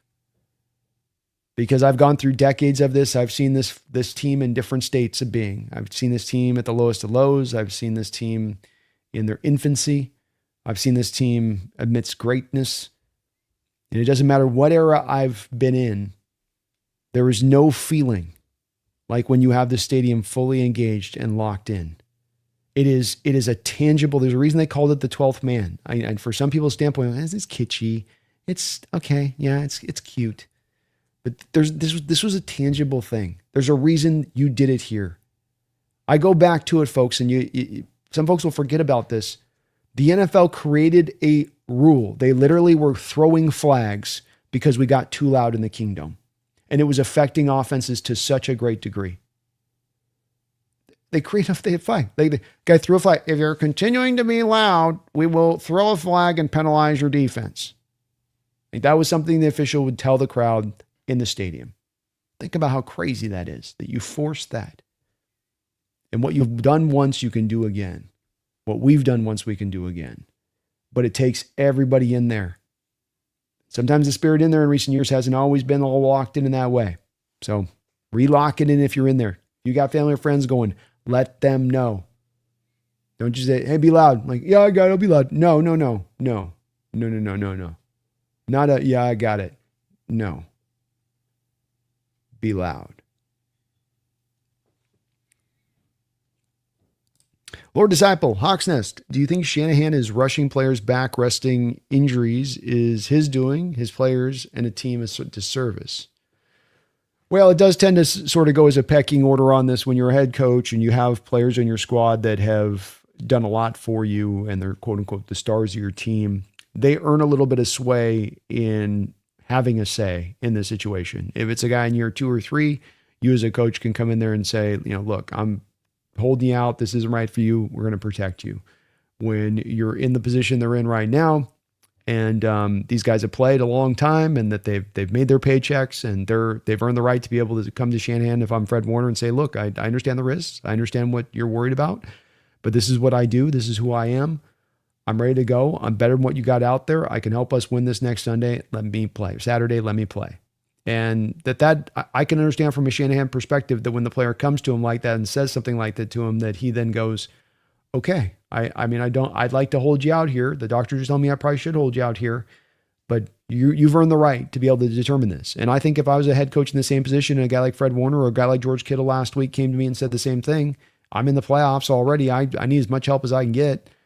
I'm having a hard time turning that down. I'm going to have a hard time looking at the grander perspective and saying, well, we got to think about the bigger picture here. And maybe he should.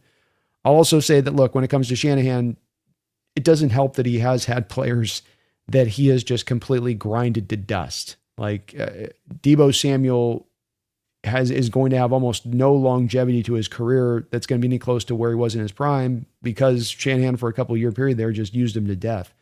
And the same thing is being true here with McCaffrey, who I think McCaffrey comes in this game and he's probably running 92% of what he was at the start of this year, where he's already a little bit depreciated because of the fact you've thrown the guy freaking, how many touches at this point has he got?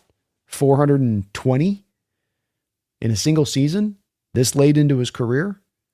Why is there not more of a balance there? Why is it just him 24/7 on that? But is a little bit of what you get with Shanahan. So I think that's where there's valid criticism here, that there's also a little bit of, but if it was me, I'd probably do this with these guys too. if it's a Malik Mustafa coming in there and say, I got to play this week, folks, and the coach is like, hey, you're better rested. No, you're way with a guy like that. But if it's this, then you're going to let them push it a little bit. Joe says, if we do get the ball to start the game, I hope we have a nice long drive, capture the full 7. Let the this again sink in right from the jump. I love it, man. A great opening script, great opening touchdown drive could really set the tone. And I'll tell you what, this Niner team, the longer you let them kind of hang around, the more it works in their favor in this game versus if you can get on top of them, make them play from behind, just press on down, how big of a factor that could break into this.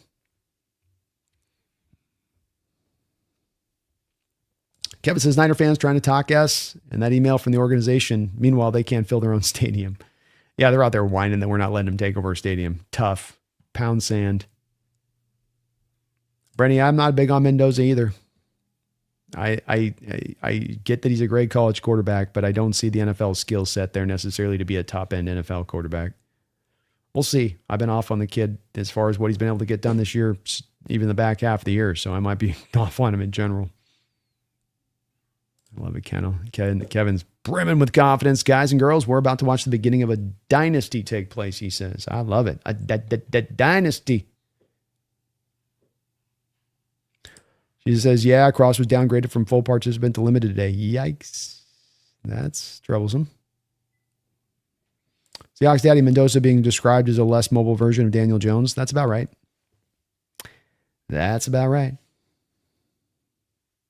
Coke and Brendan, your injury reports from yesterday. Today, Cross is listed as with a knee injury. Also, Ernest Jones did not practice with an illness. That sucks. Dang. Wrong time of year to catch an illness. They got those guys on the vitamin B. That vitamin B. Kevin Mullen, thank you for the $5 donation, Kevin.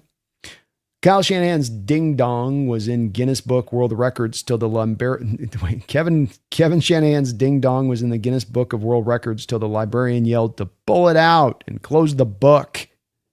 What about Dark Side Quake? Question, what about Dark Side Quake? For the defense? Oh, well, we could, yeah, you mean if the fans get loud enough, it'd be a Dark Side Quake. I like that. If we can definitely cause another earthquake, that's what we will call it. Ding dongs in the Guinness World Book of Records. Oh, Lordy. Thank you, Kevin. Appreciate the $5, man. So we'll call it a Dark Side Quake. Maybe I'll put that in my title if we shut down the offense again, Kevin. I'll steal that for my wrap-up video title. M. Jordan, thank you for the $5 donation, M. Jordan. First play Saturday, I want 22 personnel. Shaheed out wide and just hit a deep ball. Let him know we don't respect him. All jokes, but that would be awesome. That'd be great too, because I think that you're hearing, all week about people trying to tell the Niners, get up there, compress the box, compress this thing, take away the run game. Early on in this game that's going to be at the forefront of what they're going to want to do. And they're going to load up on that thing and, take advantage of that, hit them over the top, and taking a shot early and kind of rattling things a little bit is not the worst ways to go. I agree. Definitely give Sam a couple of early throws, maybe short with some runs, and then boom, get him at about the 50-yard line. Go take a shot down the field on that first drive. I love the script. Come out early, run a couple of I formation looks out of the run game, come back with a couple quick throws to Sam, get him in, get a little sweat going, get his rhythm in place, get up to the 50-yard line, show him the I formation look again. See if you can get one of the safeties to climb up in the box, run a play action with a max protect, 7-step drop, and tell Sam to just throw it to the back of the end zone and Shaheed to run under it. I'd love to see that, Jordan. Let's go. Sign me up, man. Wu-Tang Financial, thank you for the $5 donation. Hope they get to Purdy early and hard. Rattle him and get him to throw picks. They got to throw on us to win. They'll get peanuts on the ground. Indeed. Seattle's going to take away the things that they're going to want to do naturally, which is, of course, run the ball. Seattle's been able to stop and stifle everybody and run the ball. They've included in that stifling this Niner team twice over this year. What is it, 27 straight games since the Seahawks last gave up a 100-yard rusher. I would expect that you are going to see them take that away quickly, and then it becomes about how they can throw the ball. And to your point with Purdy, you saw it last week, and it is this way with him a little bit where he's going to, it's both a positive and a negative, because on the positive side in these moments, he can sometimes pull off a very miraculous play. But a lot of times in these moments as well, he's sort of throwing it blind and on a hope and a wing and a prayer. And that is when you start to collapse the pocket in on him, he starts to not fully drift on the back foot, but you can feel the throw comes completely off the back foot rather than stepping into it, because he can't step into it.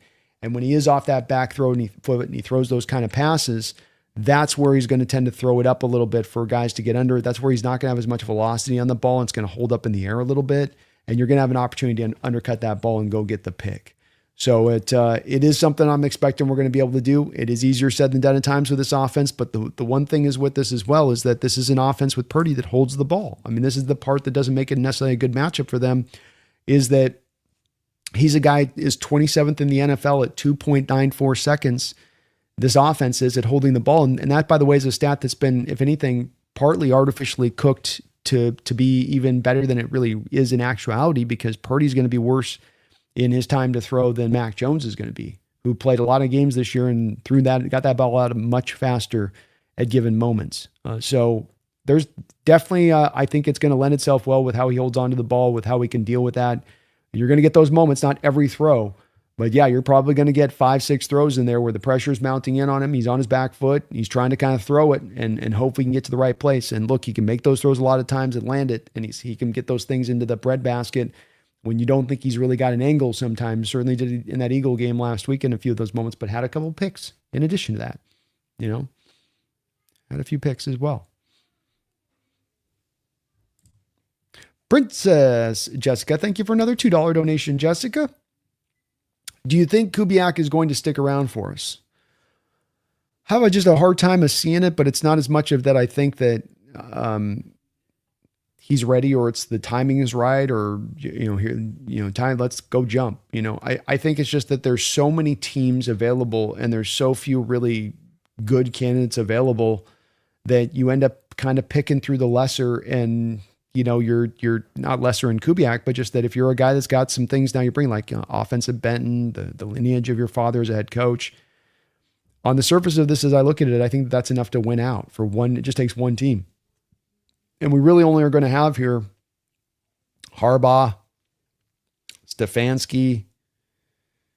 I think you could argue on a couple of these other guys as far as retreads, whether they're really going to get a true look, like Arthur Smith's interviewing with the Cardinals, but are the Cardinals really going to hire Arthur Smith? Is that hiring is really going to, at least with Kubiak, you have sort of this, he hasn't failed thing. So you can go, well, not yet. He's coming off this great season. You can sell it really to your fan base too. That's a part of this as well, where some of these hires from a coaching perspective, it's like, how are you going to sell that to your fan base? Like this guy's untested, or this guy's been tested and he's not a particularly good head coach. So it is a guess, Princess, that's not based on anything out of inside information. It's just a little bit where there's 9 jobs available, and your guy is one of the, as I call them in my video, a bit of the belle of the ball. He's already got 5 or 6 interviews set up. It makes it hard to predict that he's going to stick around. With that said, I think it would be best for Kubiak to stick around. I think that, he's going to be able to replicate the success and do even better into next year, and then maybe even have more of a pick of his jobs rather than just having to take whatever jobs offered to him this year. So I think for sure it's going to probably happen. I'd say 75% likelihood, but again, too, he's got to knock out the interview process, and that's a whole nother manner of, not just what you've done on the field now, but you got to win them with your personality, and you've got to show that you can be kind of almost like a politician at times, as coaches need to be in those press conferences. He is, as many people have pointed out in my chat, Jessica, just a little bit dry. He's not the most dynamic of personalities from a charisma standpoint, and that could be a little bit of a part that's hard, that could be enough to kind of prevent it a little bit there. But I'd say likely, yeah. Hiram Wallace, thank you for the $5 donation. Hiram. 49er fans played a big role in week 1. The Seahawks 49ers played 2 games, 26-20 in those games. It's hard to beat the same team in a short week. 49er fans played a big role in week 1. The Seahawks 49ers played 2 games, 26-20 in those games. It's hard to beat the same team on a short week. Yeah, I'm not sure totally what you might mean on that there, Hiram. So I'm sorry, I might misunderstand a little bit with it. I don't know if I think it's hard if you're playing an opponent that's had a bye week and rested, and then you're on a short week like the Niners are kind of going to be on. where they got to play Saturday, where I know they would much prefer to be playing on Sunday for sure here. So, I think from their perspective of this is, that's beyond us playing them twice in 2 weeks or whatnot. That's to more carrying a bigger factor than, necessarily how hard it might be to beat them again. The first matchup of the year is your very first game with a new offense, your very first game with a new coach or a new quarterback and a new offensive coordinator. Yeah, I think that we had a good number of Niner fans in the stadium, and that prevented the home field advantage from being as much as it could have been. I think it's going to be a little different this week, where I don't think you're going to get as many in there. But I think as well, the second matchup, the final score doesn't really indicate how much of really a dominant effort it was. 2 missed field goals. You're going 4 on 4th down. You punted once on the day offensively, and you shut them down defensively throughout. So, I mean, it was a dominant effort on both sides of the ball, really, when it was all said and done. But we'll see how this one goes, man. These games are going to play out in their own unique way. Like Mike said, 99.9% chance this one plays out in a completely different fashion than kind of how the prior one played.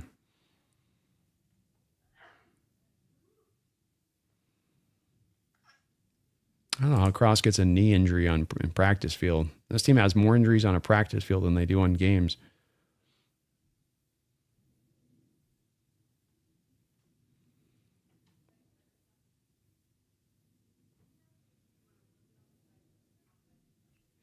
Daryl says, B, I think our rebuilding stage was between 2021 and 2023. Our ascending stage was 2024. I think our bad is just annoyingly mid, and I think we'll be contenders for the next 5 years.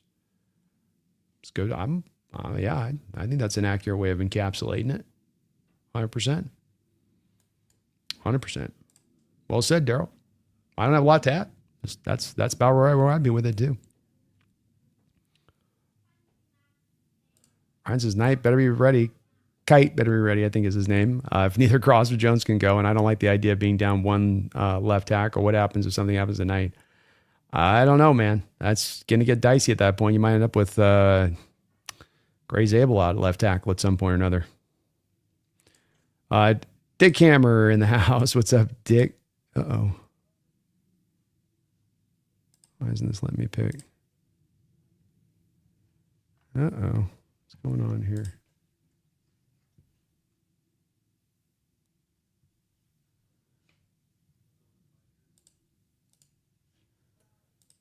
There we go. There we go. Dick says, did you see Jesse is so hard on Sam because his team let Sam walk? Do you think Jesse's so hard? No. Dick, I think it's just that the quarterback position is one that there's a heavy divergence of opinion about what is a good quarterback, what's not a good quarterback, what determines a quarterback's, let's say, top 10, top 5, whether this guy can get you a Super Bowl, that guy gets you a Super Bowl. I think then built within that, you have a lot of people that don't tend to develop soft opinions when it comes to quarterbacks in general. I think the people, wherever they stand on most QBs, a lot of times tend to be, this is where I live. This guy's great, or this guy's not as good as everyone says he is. He's really this, where it tends to be a position that just draws a lot of hardline opinion.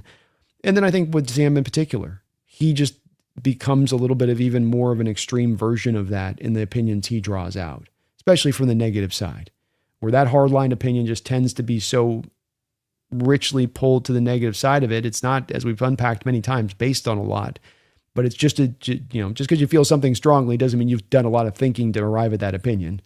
But it is one that just seems to be something that we've encountered so often that you go, for whatever reason, this particular player, maybe it's because he's a ginger. I don't know. Maybe it's some subtle, subconscious thing, Dick, causing it, but it exists. It has to be acknowledged. Quinn says Cross did do a limited practice. Could have been a twinge that they're being gentle with. That makes sense. Hopefully so. Charles, we need you, buddy. We need you. Joe, why would Clint Kubiak interview if he wants to stay? Sincere, honest question. Well, I mean, a lot of what you're doing in the interview process potentially could be is that I've not given this a lot of weight and thinking that this was going to carry a lot of weight, but maybe it is in Clint's case, and that you're hearing a lot from, it's an interview of you, but you're also in a lot of ways interviewing the organization. And it's like, well, okay, look, I'm not going to get general manager club control. What's your intention going to be with the organization when I get there? Like, what's your plan A, B, C, D, and E to get us from point A to point B? And that's where, from Clinton's standpoint, they're going, well, we want to bring this guy in, then we need to rebuild the defense, and then we just need you to get by with the offense. And, it could go a little like that. And then you kind of go, well, I don't know if this is my right spot. I don't know if I thought that was going to bring a lot of weight into play on this one, but it is possible. Yeoman, Jesse made a big deal that Sam didn't do anything in the Week 18 game. Shouldn't that worry him if we quadrupled their score with his underperformance? If he balls out, how much of an advantage? Oh, if he balls out, that's where I think you're winning by multiple touchdowns at that point, Yeoman. And I think, quite frankly, this is why Vegas has the 7.5 points, by far the biggest spread of any of these playoff games, is they're recognizing the fact that, flat out just the better team. And Sam played solidly. If Sam plays even above what he played last week, you're demolishing him. And yeah, again, coming back to that, the discussion with Sam in Week 18, again, to my point on this, with people that sort of start out at a place with Sam where they're at, and then they dig their heels in, and they're not really trying to take in any data. They were given tells, in my opinion, from Jesse on that when he was breaking down Sam's performance post-game. Because he tries to go at things like Jalen Sundell being pushed back into his feet, tripping him up. Like, same thing happened to Brock Purdy this last Sunday with the Philadelphia Eagles. Do you think he gave Brock a hard time for that? No, Brock gets a pass on that. Consistency, as I always talk about these arguments, sometimes doesn't always hold up on top of being wrong. It's like, yeah, but you don't apply the same consistency across the board. You're just applying in this one given area. So that's one. He comes back to the pick play route down at the goal line, talking about Sam should have hit a slant route on the backside. It's like, no, it's a timing route, and you just tell the quarterback to throw it. I mean, that's the point of it. You got to run the pick and then have the throw come right out of the pick. It's not a one that you sit there and you go, oh, look at that read, then you come back. And of course, I provided the example being the Super Bowl play against the Patriots is an example of that, especially at the goal line. You're just having the guy throw it.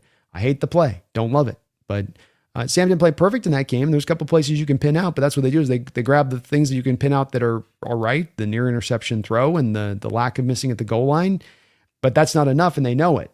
Right, Yeoman? So then they have to take the other extra plays on top of it because there's a lot of solid play across the rest of the board and how he did it in this game around those two particular plays. And this consistency model, likewise, if I'm just grabbing 2 plays of any quarterback, they all know that that's not enough. So Jesse's got to invent these couple of other things to build his argument up that are not valid. And it's once again, I know it's a discussion within our chat here. That's one that gets frustrating from our perspective and hearing about it. I think this is where I've come back to saying with it, it's just one where we have to make our peace with it, that until he raises the Lombardi, this is the way people are going to look at him. And there's not a lot we can do to change that opinion. You guys have seen me talk till I'm blue in the face, trying to get folks to hear and build this case. And long before we got to a 14 win mark, by the way, I've been here. Santiago says, I can't wait until the Niner season gets ended by our Seahawks. And on top of that, we win a Super Bowl in the stadium, their stadium. Let's go. Boy, would that be sweet. Whew.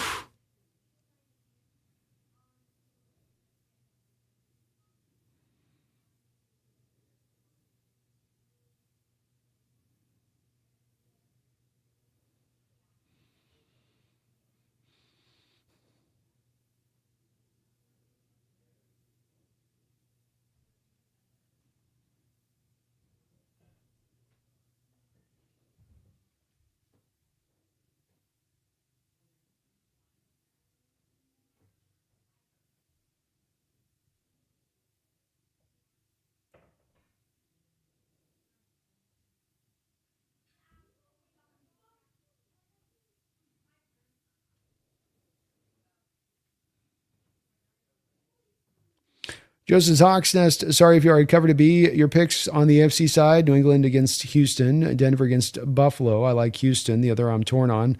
Like Allen over Knicks, but 1 seed. I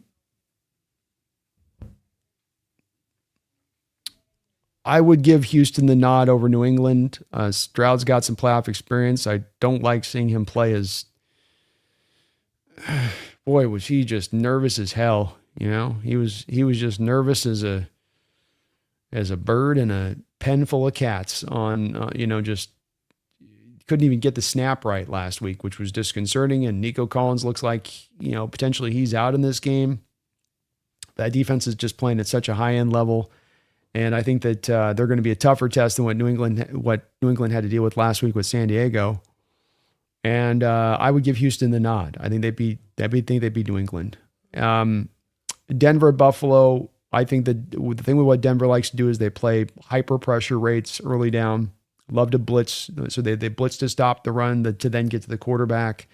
The problem with blitzing a guy like Josh Allen is you're just going to open the door so very often for him to then be able to get out and scramble and go find some big yards down the field. I think why Buffalo's recently had some success here against Denver and playing them. Not also a big Nick's believer in what I think he brings to the table. I think that they sometimes just kind of get by with him a little bit there, and that they don't have a strong enough offense around him, like in a way to really make that go. So I'm going to give Buffalo the nod, though. I'm not enthused by Buffalo's receiver situation, and I wouldn't put that pick out there with a ton of confidence because they've got like 3 healthy receivers legitimately.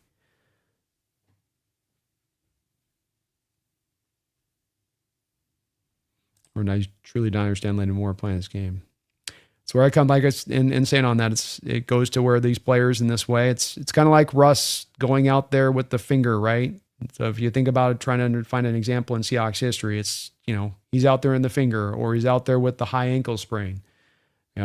Every other time a coach to a young player who's got a high ankle sprain, they're going to come to him and they say, don't play. There's a threat of injuring this worse. You're going to be diminished, right? But it's just that there are players that earn enough good favor with the coach to be able to come in there and say, let me do it. Let me take the risk, but it is a risk, to your point, Jordan. I'm not saying it's not like they're in a way this can go really wrong. Probably better that he waits, but.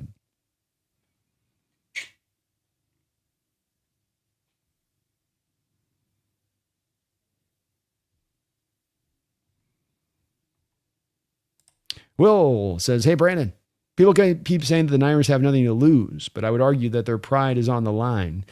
Do you really think that they want the Seahawks winning a Lombardi in their house? I mean, I think that that's something that's maybe there a little bit. I do think that your point stands, and that my opinion on this is if there's really any pressure here, it's not at the team that's just getting into their run. It's the team that's at the coughing end of their run. They're at their last gasp. I mean, Trent Williams is going to end out this season with a pulled hamstring. He's the by far oldest starting left tackle in the sport. He's earned a ton of money. Is he going to come back for another year? And how healthy can you count on being another year after this? George Kittle's going to be out probably all next year trying to rehab that ACL because you got after the Brand Ayuk contract, and that's good for you doing that. But now you got to find a replacement. Juwan Jennings looks like he's going to want to be out the door. He's kind of done. Like we can go step by step through all this, but there's a lot of having to return everything back over and kind of refine some answers here. Not that they haven't some things they've built up somewhat okay, but it's got a long way to go. So it's like there's more of them having to go to the reset button than us on the back of this kind of loss. And with that, you'd think there'd be more pressure on them. But I don't think there's any pressure on anybody. And there's no expectations on them with the injuries this year, and there were no expectations on us this year to get to this spot. Both teams are going to be playing at that, I think, theoretical house money, and let it rip. Let the best man win. Shout out, they did install seismic sensors at Lumen to monitor if the fans cause any activity. And let's go. Come on, people. Get it done. CJ says, Brandon, which of all of your Seahawks memorabilia on your wall, which is your favorite? Oh, it's the Large in Jersey. Lodge in Jersey.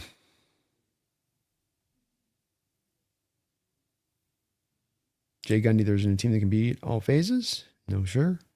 No, sir. I've got a good number of Niner fans in the house here. They're filling it out a little bit.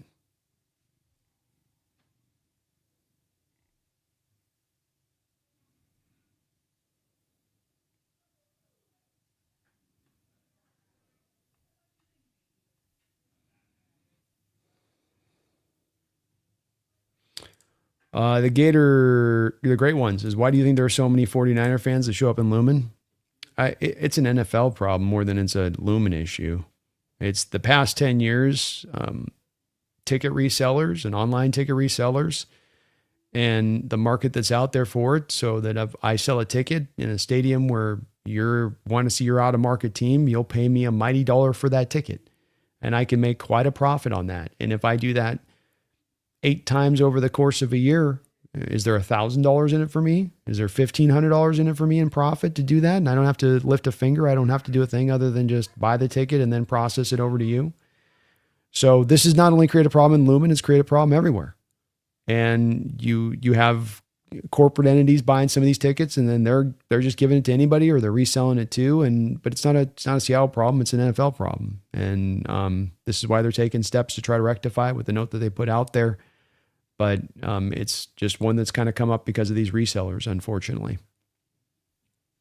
It's not a lack of fan loyalty; it's just they get in there, they buy the tickets up before fans can. There's a waiting list literally for season ticket holders. And that's one of the reasons why they're putting these notes out, is they know they can fill up the season ticket with somebody else who will buy the ticket who won't be reselling anymore. So it'll be a problem that's going to start to get corrected, it sounds like.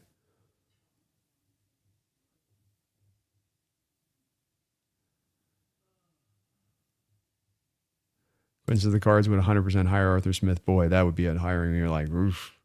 And the whole problem with Arthur Smith with Atlanta when the first time was that you couldn't pair him with a reasonably good quarterback in the first place. Now you're going to give him Jacoby Brissett? Lord knows you're not going to ask him to fix Kyler Murray. He ain't going to be able to get that done.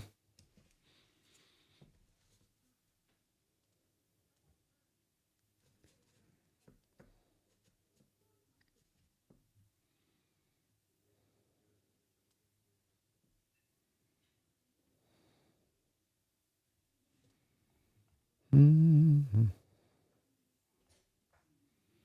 We got the chat cooking up right now.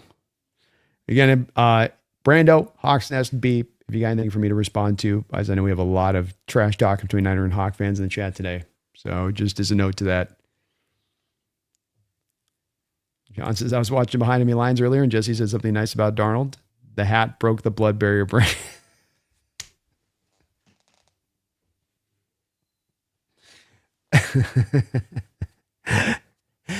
It's fine. It's what it took, John. It's what it took. We finally broke through. That's what it took.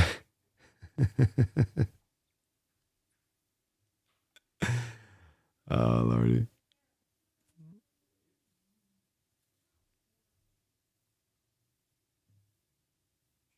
See, Lord, so I'm early on Brandon Stroh. Warner might play. There's a chance he might play. There's Lance, he might play.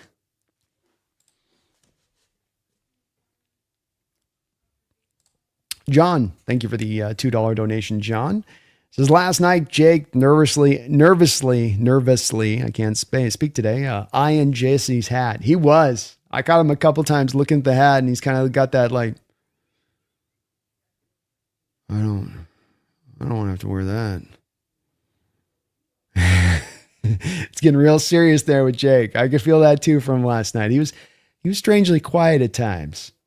Strangely, oddly quiet. Oddly quiet for Jake there. You're next out there, Jake. You're next. Coming for you. Come on my hat. Foam. Jordan, thank you for the $10 donation, Jordan. I love Jesse, but my SCs in the RT were to the point of the hypocrisy in his opinions on Sam. Purdy turns the ball over and they lose without the trick play. But he said Shaheed shaved Sam in the Rams game. I think that's my very feeling on this as well, is that inherently within Jesse's points on this, there is a lack of consistency in the model of his application. And that's where it goes to, well, so you're just sort of creating your own particular rule book for this one particular player. And that if I got him to accept that that was the reality of it, he'd say, yeah, that's ridiculous. And he doesn't accept that that's the reality of it. But I think that that's a little bit inherently what's at play here. And then whether I'm looking at Brock Purdy, Jordan, you saw me last night mention Justin Herbert. He's got Justin Herbert as the 6th best quarterback in the sport. And I'm like, well, why? He's played way more playoff games than Sam, and he's failed every time he's done so. And the thing with this is that I'm not a guy that necessarily disagrees in Justin Herbert being a really good quarterback in this sport, but I just think that he gives a benefit of the doubt there that he doesn't give to Sam. He'll give a benefit of the doubt to Brock that he ain't getting to Sam. And that's the problem when it feels like you're digging your heels in rather than just taking it by player in your assessment. But instead, you've kind of decided something on one given player, and now you don't want to move off that spot, as it starts to feel that way when you're not evenly applying your model of critique to each and every player. So yeah, I do agree with it. You know, he goes basically, well, he's got it done because he had that one playoff run. It's like, all right. You know, okay. But yeah, I do think that it's one. This is why we've gotten into it so many different times, is he can kind of sometimes trigger me on it, where I'm just like, really? There's so many holes to punch in this thing in your opinion on this, because really at the forefront of the lack of consistency in your argument. Because I can go to this quarterback and you're like, no, he's wonderful and beautiful. And you go to this guy, he's horrible. And they're both doing the same thing. Or this one's doing, in Sam's case, way more success the last couple of years than even what Justin's done. You got the playoffs, Justin, but I mean, Sam's, I think, outplayed him, performed him statistically speaking, across the board, if I'm not mistaken. But it's that, Jordan, you can see with me too, man. I go round and round with him on it. And like I said to him today, the good news is that we're going to finally get an answer on this, and that Sam's going to get play this next Saturday, and we're going to finally, we'll get to close this thing up fully at this point and put it to bed, or it will continue to usher onwards. Please no. Feed me. Thank you for the $5 donation. I loved your Mike Holmgren take. Kyle Shanahan's first playoff game as a head coach was 2019 and went to the Super Bowl. Kyle had Mike Shanahan. It's proven it helps. It does help. And I don't think all coaches have that. And your great point on Kyle having that with Mike, and that can't be understated. The playoffs are just a whole nother animal and beast. And how you got to manage it, and the type of game you got to play, and your approach to it. There's a lot of different intricate details within it that you want to make sure you're covering right. And yeah, it's just another week, and you just want to stay within your process in certain ways, but you want to be aware of things. It's like Mike's talked about with Leslie Frazier. You know, he can help me see around corners up ahead of those corners, can help me to anticipate things I'm not necessarily thinking about. And with a guy like Mike that has had his success, but then also had his success in that literal stadium at that time of year, he's going to be able to give him some nuggets. You better believe he is. And good on Mike to look for those guys and have those assets and take advantage of those assets as he has them, because it will help you. Nothing better than not having to learn lessons the hard way. Hey, okay, I'm going to avoid that. I can just avoid the pain. Just get right to the solution. I think that's what that does really provide you. But thank you, Feed Me. Thank you for the Viber, man. I think it'll be a big help. I think he's got a couple guys he's going to talk to this week, as he intimated. Robs, thank you for the $2.79. Don't know. Appreciate you for that, Robs. I don't know why, but I feel a Bears upset this week. It's very possible.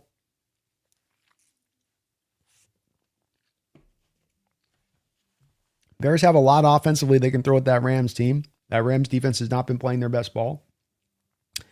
They're not just playing overall their best ball, say nothing than defense, but that's definitely an offense that's going to have the parts and pieces to go at the places in that Rams defense that they're weakened.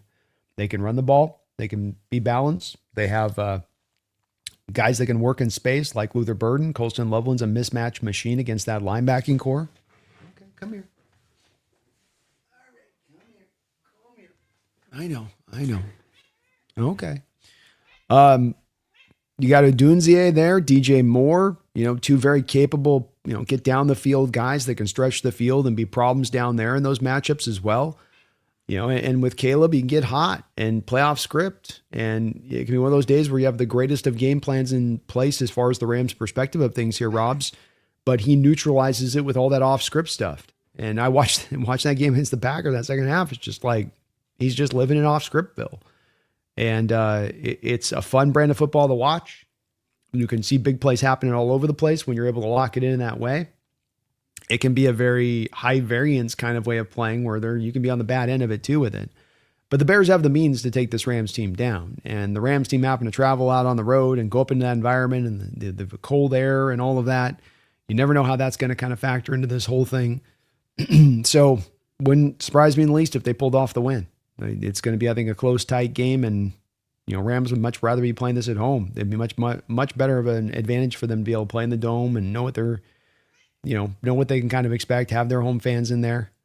And that Chicago crowd is going to be lit, Robs. Absolutely lit.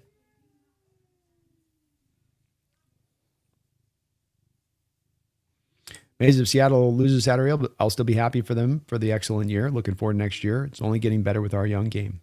I think that's really at the heart of what I'll feel too. You'd be disappointed they lost by having the first seed and that they should have gotten more done. Yeah. but I don't think that there's some high level of, massive burden on their back coming into this game of it's a like all-time collapse or something, this is football. Anything can happen any given week in the sun in playoffs, all the way around. Underdogs, overdog, all that stuff. It can get neutralized.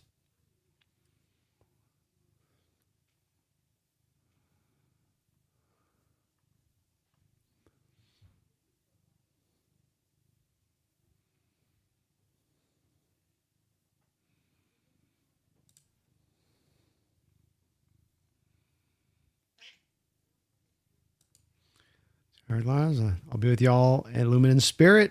Let's go, man. Let's go. No worries here, Brendan. We got this. We got this, Brendan.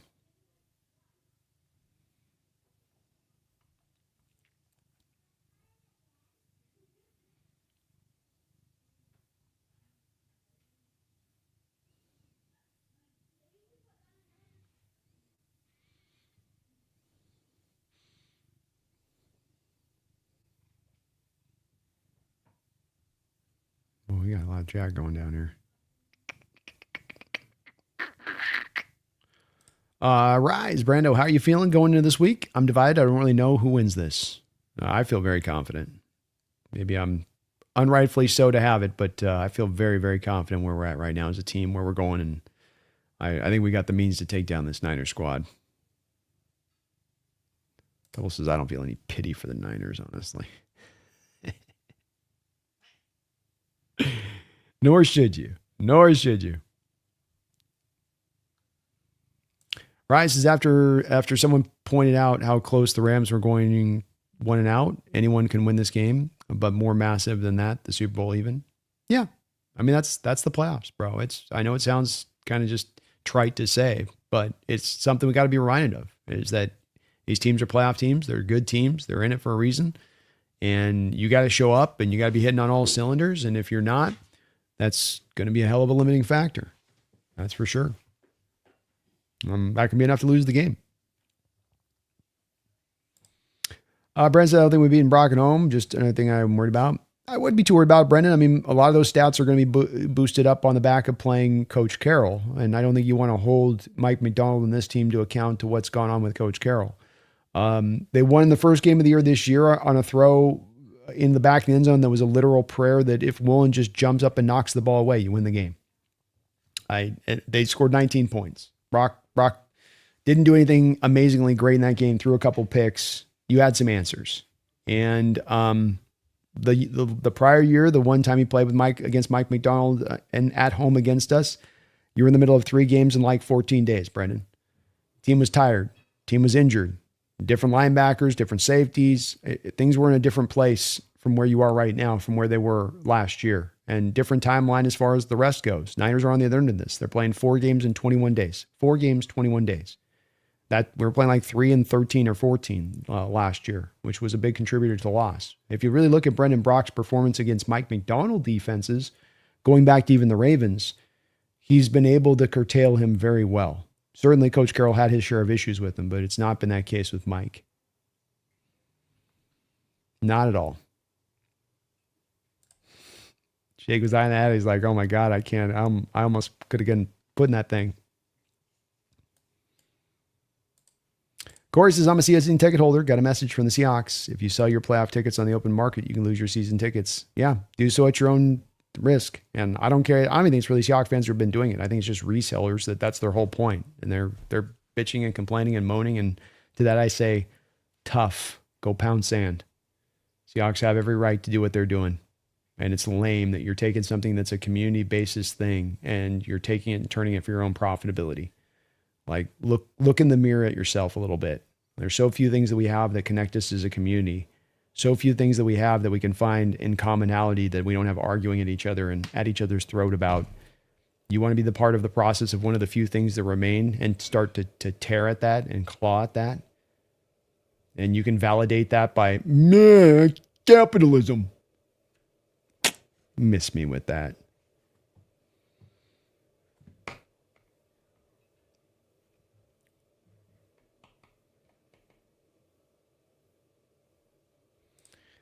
Jordan Hawksnest, Stroud just had 4, I think, turnovers from fumbles and looked shaky, but they still won. Turning the ball over doesn't mean you can't handle the moment. I agree. And the concentration on turnovers has been another part that's sort of been cherry picked. It's like completion percentage, quarterback rating, average per attempt, number of big time throws, fourth quarter comeback. Like, how many turnovers did the guy have?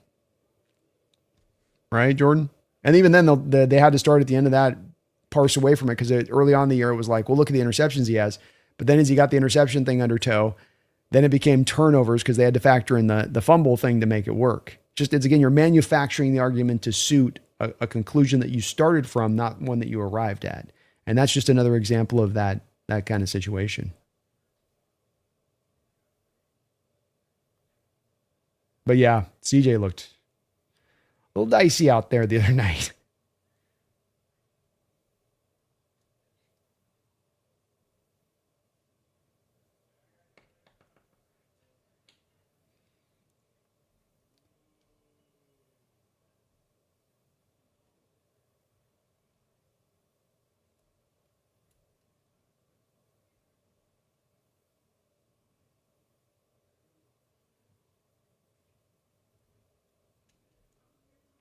Joe says Sam's going to tune out all the BS and just focus on his game. In the end, he's going to expose all these armchair psychological assessments for what they are.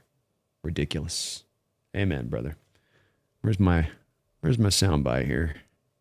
Enough said. Enough said.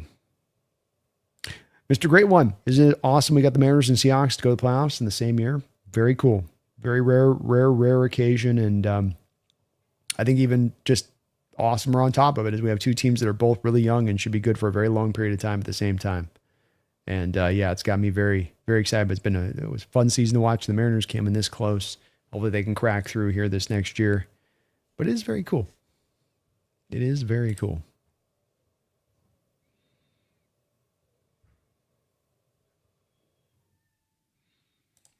Robs, thank you for the $2.79 dono.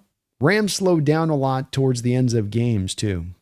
It has been a bit of an issue for them closing games out, allowing teams to come back into things. It's been something that's been mentioned about this week as maybe a factor that come into play. And this is, I think, a valid one to bring up, in that things that happen from the regular season do carry on in the playoffs. And that you don't really reinvent yourself. You're going to carry things over from what you've been. And with the Bears, they are a team that's going to live and die on that knife's edge, with asking Caleb sometimes to play a little bit more hero ball than you'd like him to play. But they've been a very good team at coming back in the fourth quarter down and score, needing touchdowns at the end. And Rams have not been a good team at stopping teams in that way. See us a couple of weeks ago and how we faced them, Robs, and how we got that win. So this is something where things pop up. When you have issues, they come up in the playoffs. They don't just go away because you're going to suddenly, now we're going to turn it on. Now we're going to really play like for real. No. It don't work that way. You got to have things kind of cleaned up in that manner, especially as something that's kind of shown up as a commonality throughout a lot of games throughout the course of the year. It's probably going to pop up to some degree into this game too. So good point on your part. Something that you've seen with this Rams team this year. John Naylor, thank you for another $2 donation. Jake was comparing Southern California cold to windy Chicago, laughing out loud. Yeah, I didn't jump on it too much last night with it, but I did hear him say that too. He's like, it gets really cold. And I was like, He's in New York too. He knows better about those northern winters versus southern winters, man. There's no greater difference that we can measure as far as the type of just the cold, the wind, the chill, that icy feeling into the depths of winter you get at this time of year. It is 9-day difference from Southern Cal in the winter. Night and day. It gets chilly at night, but not the same thing. That's not even the same, not in the same league. Yeah, that was pretty funny when he was we're kind of prepared because we play in Southern LA. We're prepared for the Chicago weather conditions. Daniel Bailey, thank you for another $5 donation. And he's got a nice emoji there with Jesse in the hat. Love it. You guys were awesome on that last night. He says, at first was feeling nervous. Been a long time since we were this good. No playoff win in a minute too, but something tells me we'll torch them. 30-10, 30-13. I'm in that area. I'm 27-13 myself, so we're in the same kind of place. And I understand apprehensions. We have been a while here. I understand people get nervous with being the Niners, and they've been a team that's just kind of found a way to hang around this year. And you even last week when you were able to kind of soundly beat them, still only soundly beat them by 10 points.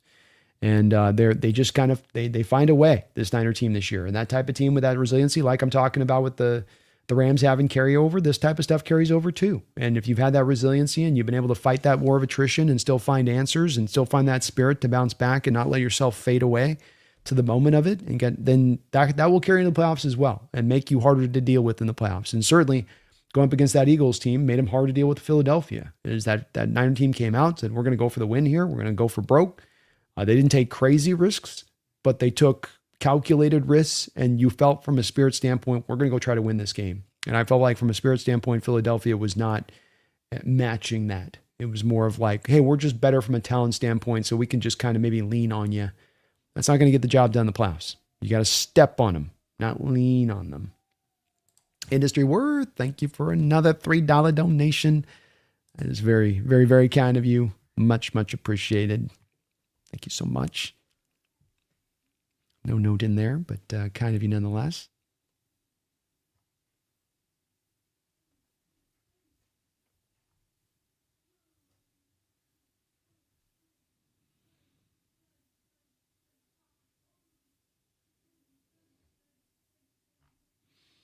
Brian says, I'm always apprehensive before a game until it declares itself.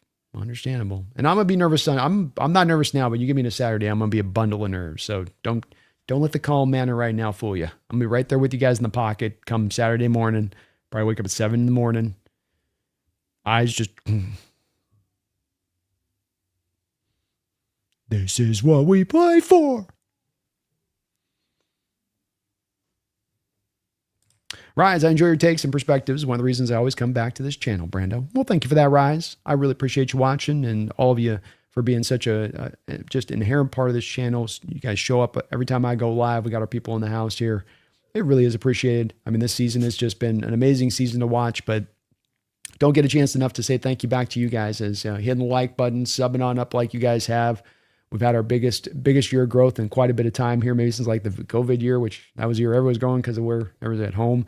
But this has been a great year in this respect of things. And it's been such a pleasure and honor to be able to do this with you guys every week and get to go live and just chop it up and have fun and figure this team out and figure the sport out and enjoy it together, man. It's been great. So thank you for that, man. Much, much appreciated. Give me a quick shout, if I can, to the sponsor of the show today here, and that's going to be Sleeper. Sleeper is the #1 sports app running in the game today. Just my opinion. Yeah, I might be a little bit biased, but that don't mean I'm not right. Sleeper, rocking right now with a code that will allow you to be matched up to $100 of your first deposit when you use that code. That's NEST, N-E-S-T, my code. Match up to $100 from me to you through the site itself. They've got also a freebie, as I call it, 20, where you just need to create a login. They'll put $20 in your account, so no deposit needed. Just put a login together. Bang, here comes the deposit in your account, $120 from me to you. Through the Sleeper app, you can get into the daily fantasy if you want with basketball, let's say. You can combine basketball with football. You can get the weekly fantasy with football in the playoffs if you want. Still a lot of fun to get into with that. You think you got knowledge? You think you know the sport? You know what's going on? Put that knowledge to the test. Go earn yourself some money. Use my code today and getting that money matched. And a big shout out to Sponsor Sleeper, though our terms and conditions do apply. Do please see their site for details. As well, these are my picks for this week. I went with 4. Myers over a field goal and a half. Don't think you're going to be going for 4th as much here this game. Walker over 12.5 receiving yards. We're getting one screenplay.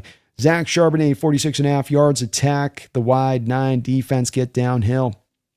I think they will do so in this game. And Juwan Jennings at over 41.5 receiving yards because he is healthy enough for them out there, and they're going to use him a lot, I think, for what, not a lot, but he's going to get a good number of targets to get over that amount, I would say.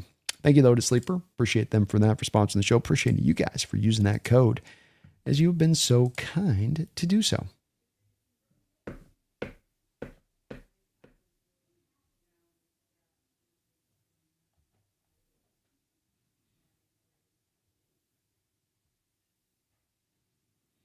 Seahawks Daddy, we reserve the right to refuse service is a capitalist mantra. It's not like the season tickets are unalienable right. Good point. And it is also like they're not ripping the tickets in advance. They're saying if we track you to do this, like you say, we refuse the right to have to do service to you. So it's like, it's not for a ticket you bought. It's for if you do this and we'll make decisions about it in the future. And I think it's more than fair. Good point. Shot about time to get back. Dime bag Darnold.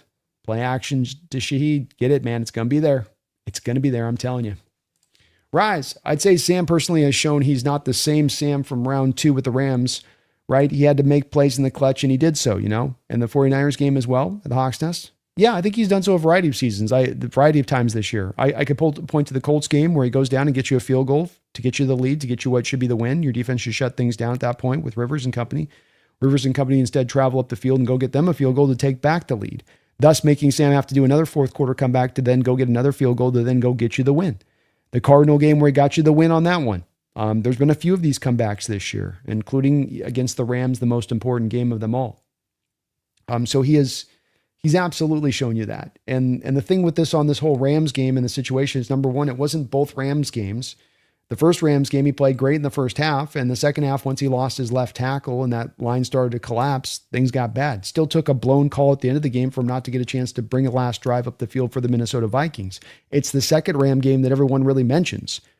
And that's as much about because your offensive line was collapsed. You had no left tackle. You had no right tackle. An interior offensive line that they had to rebuild this offseason, allowing pressure after pressure after pressure against a Rams defensive line that was playing better than the Rams defensive line's playing right now. They were doing a better job of getting after the quarterback at that time than they're doing right now. And so it's not working out well when you have one of the better pass rushers in the sport and your offensive line's in collapse mode, and you have a head coach offensive coordinator guy that doesn't want to call enough run plays. Yeah, it's going to be a long day at the office for that guy. And anybody's going to fail in that environment. I think if you want proof of this, again, this is where, to me, on the Jesse argument, I would have, if I had more time to elaborate on this with him last night, when I brought up the Justin Herbert thing, I would have pointed to the fact that not a lot Justin Herbert was really going to be able to do with the pass rush that was mounting against him against New England the other night. Is there a couple plays he could have corrected a little bit better and not made worse? Sure. But he's being inundated by pressure. And my whole point on this whole consistency argument, and I'll keep it applied to Justin in the equal way that I applied to Sam, is that a quarterback's performance is not just driven by him throwing the cape on his back and launching himself into the air and going a-flying. It's built on the back of having a supporting cast that's also doing their job. Now, can he elevate? And can he help elevate the supporting cast a little bit? Yeah, a little bit. There's a difference between elevation and throwing the whole supporting cast on his back and being like, carry him, bro. Carry him all. That's not right. That's not the way it should ever be, thought of, that you ask your QB to have to do that. But I think that is the way that there is a little bit of that thinking out there. Jordan, I missed the start of the stream. What did Don say about Hall? Why are the Niners rushing Warner back? I feel that won't end well. Somebody else said that Dotson's bitching about Hall injuring him at this point now. I don't know what he's squawking about. Get over it. But he is. I didn't see the quote itself on that, Jordan, myself. The Niners, Warner's pushing hard to come back for the Niners. My feeling on this is Warner's trying to come back. The Niners are trying to be hesitant with him. Niner doctors are probably saying, hey, he should probably have another week or two here for this. He's saying, no, let me play. If he's going to push to play and he really feels like he's ready to go, that's going to be enough to get it done, whether the doctors say go or not. I think that's where this really comes down to. And we've done a different cup about 5 times, probably gone over this question a little bit there, Jordan. So I'll just kind of fast forward on this one. Players in a spot like this for this many years. He's played great football for this particular coach for this many years. He's been paid for this many years. He comes to the head coach and he says, let me play. More often than not across the league, not just Shanahan, but anywhere you go with any coach at that point in time, they're going to go in a playoff game. Okay, you can play. They're not going to come back at him and say, no, we got to shut you down. We're going to save you from yourself. If it's a young player on a rookie deal who doesn't have the pelts on the wall like Fred Warner does, you're not going to take that track. But with a guy like Fred, you're going to go, hey, if you're your call, if you feel comfortable in making that call to do this, then we'll do it. I'm not saying that I would do it, but that is the way that it just kind of works as a commonality in football, that those exact conditions. I was referencing to Russell Wilson when he got the high ankle sprain or when he had the finger injury. Both of those 2 moments you probably have if it's a younger player who hasn't gotten the major, you're sitting tough. You're sitting. You're going to get rested. You're going to get well. You're not as good as the guy we can try out there to start right now because you're diminished by this injury. But a veteran, they can come in and they can kind of overrule things,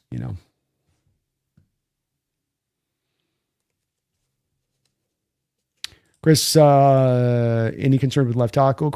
I don't know what's going on with the knee thing, Chris. So I know that this is a big worry right now in the chat as far as the cross knee thing, but folks, we've seen it up on an injury report list. I have an MRI. I don't know how bad it is. I don't know if it's just twinged. I don't know if they're just being careful. I could give you a guess on that, Chris, but like, is it worrisome? Yeah. If we don't have Cross, you have Josh Jones that's completely beat up right now. And so it makes me much more concerned coming into this game that he's got this knee thing, that the whole thing of being careful with him on this hamstring and letting him have all this extra time to heal was that he was going to be able to come back and be ready to go now once you got to the playoff football. So yeah, it's definitely concerning.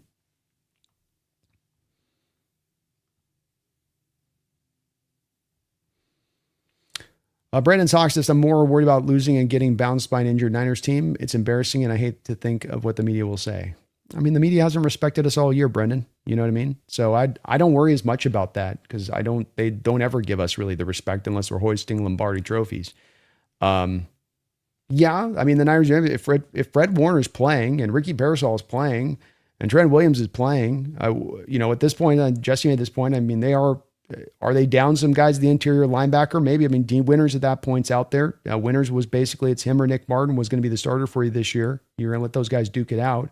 You're down Nick Martin, but they've got the full allotment of their corners. You're down Jair Brown, but a lot of Niner fans would tell you that Siegel's better than Jair Brown.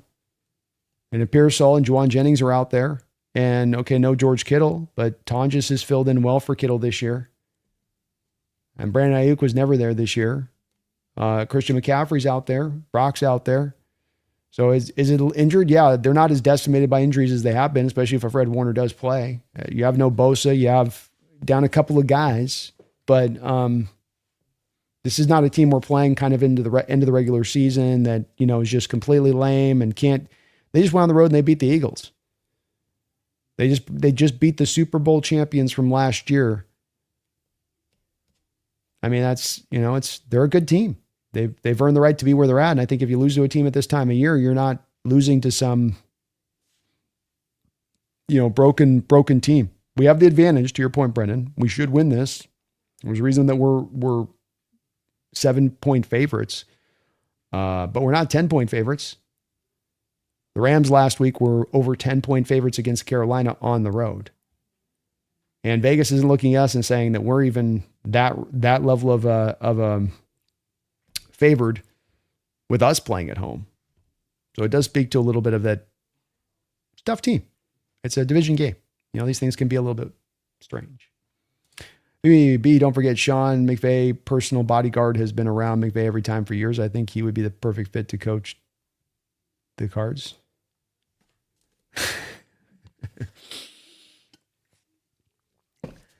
Jake was still hammering the Schlossenweiser hiring as he was bringing up all every Ram coach that coaches in that building is a potential head coaching candidate across the league. He sent me today. He's like, look, the Steelers are interviewing him. I'm like, yeah, we'll see if he hires him. Sure. We'll see. I remain unconvinced. Joe says that Jay comment was funny. Like a Soldier Field in January is similar to $1 billion state-of-the-art indoor SoFi Stadium. He was definitely reaching on that one. Just a little bit. Jennings wants that smoke. He's going to get it, Nicholas. 100% amen, bro. 100%. Jordan, I generally don't get excited why Jennings is excited by us. He doesn't really do much against us. I think he's just kind of like, you can't cry. So it's like you got to like artificially, yeah, good, yeah. Like it was that kind of energy, right? It wasn't like, yeah. When you got to say it 3 or 4 times, it means you don't even believe it. And there was nothing in the way he was saying it that made me convinced he'd be perfectly happy to not have to play the Hawk defense again, I would say. The huddle. Hey, B. Could you imagine if Mike was coaching the Legion of Boom? Would have been even more scary. Yeah. I mean, the hard part there, Huddle, is that the Legion of Boom defense was a defense that was supremely talented, but also had certain guys that were specific to the defense itself and what you're running, being that, you're living in cover 3. So, you had guys that could press and be off coverage for sure, but you weren't going to run very much man, if any kind of man-based coverage concepts And even over the past 3 weeks here with Mike McDonald, the Niner game, the Panther game specifically stands out in a major way that you went to a lot of man-based cover concepts over the course of the game. And if you have a Brandon Browner playing a lot of man at a high rate, I don't think that's as good. I think you could flick in a little bit of man coverage at times of the Legion of Boom. And when you did, it was a great countermeasure. It was like when the defense would blitz, you'd catch teams totally off guard and you could really maximize in those moments. But Mike wants to have a little bit of that balance within his system there. I don't know if it would have worked necessarily as great on that side of it. The cover 2 shell as well would have been very problematic for having to ask Cam Chancellor to at times much more often be the single high safety and be the center field guy. That would have been probably limiting for Cam to do that versus Cam getting the opportunity to play a little bit more in the box within Carroll's cover 3 over defense where safety tends to come down and get to play like an extra linebacker a lot of the time, as well as having a lot more limited scope as far as responsibilities when it comes to the kind of routes he has to defend versus what the single high safety has to deal with in that defense. So on the surface of it, yes, but those plays were also really custom fitted to that Carroll defense, which is a very specific style of one too, that, the players and their fit to the defense matters, quite a bit. He would have made it work. I don't know if he would have gotten it made it better though. I guess that'd be my little counter on that one. Santiago, thank you for the $5 donation, Santiago. We know Mike will have our defense ready, but what do you think the numbers look like when it comes to sacks, TFLs, and interceptions? I think you end up picking off Brock twice in this game. I think you get him to throw a couple of prayers out there on it. Brock's good about avoiding sacks, man. He's hard to get down, but you can, he'll throw the ball away. He'll find a way to get out of danger and limit it a little bit. I'd say you probably end up with I'm going to go with 4 sacks. You create a lot of pressure though. So more than the sacks, it'll be like the pressure rates will be really high. TFLs, I'll go with 4 tackle for losses in this game.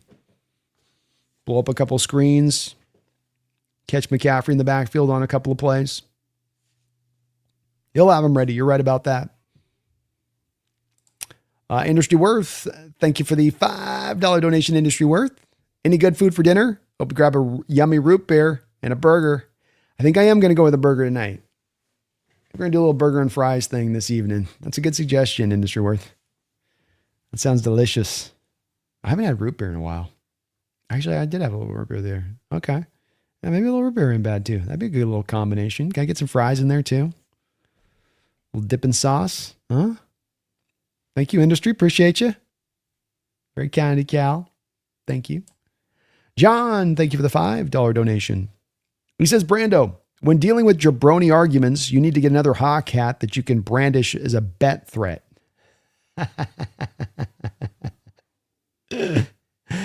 Oh, just have a real ostentatious one that's just over the top, huh, John? Just something that would be like, this one's got a fedora on it. You want to do the bet? I can put you in the fedora hat. I can do you with the little, what's the I can't think of that, like a little minx thing coming off of it or something, Make it just go totally over the top, John. But we encounter them, man. The tough part about these jabroni arguments that exist out there is that there are the arguments that are good and bad that get put in play on the channel often.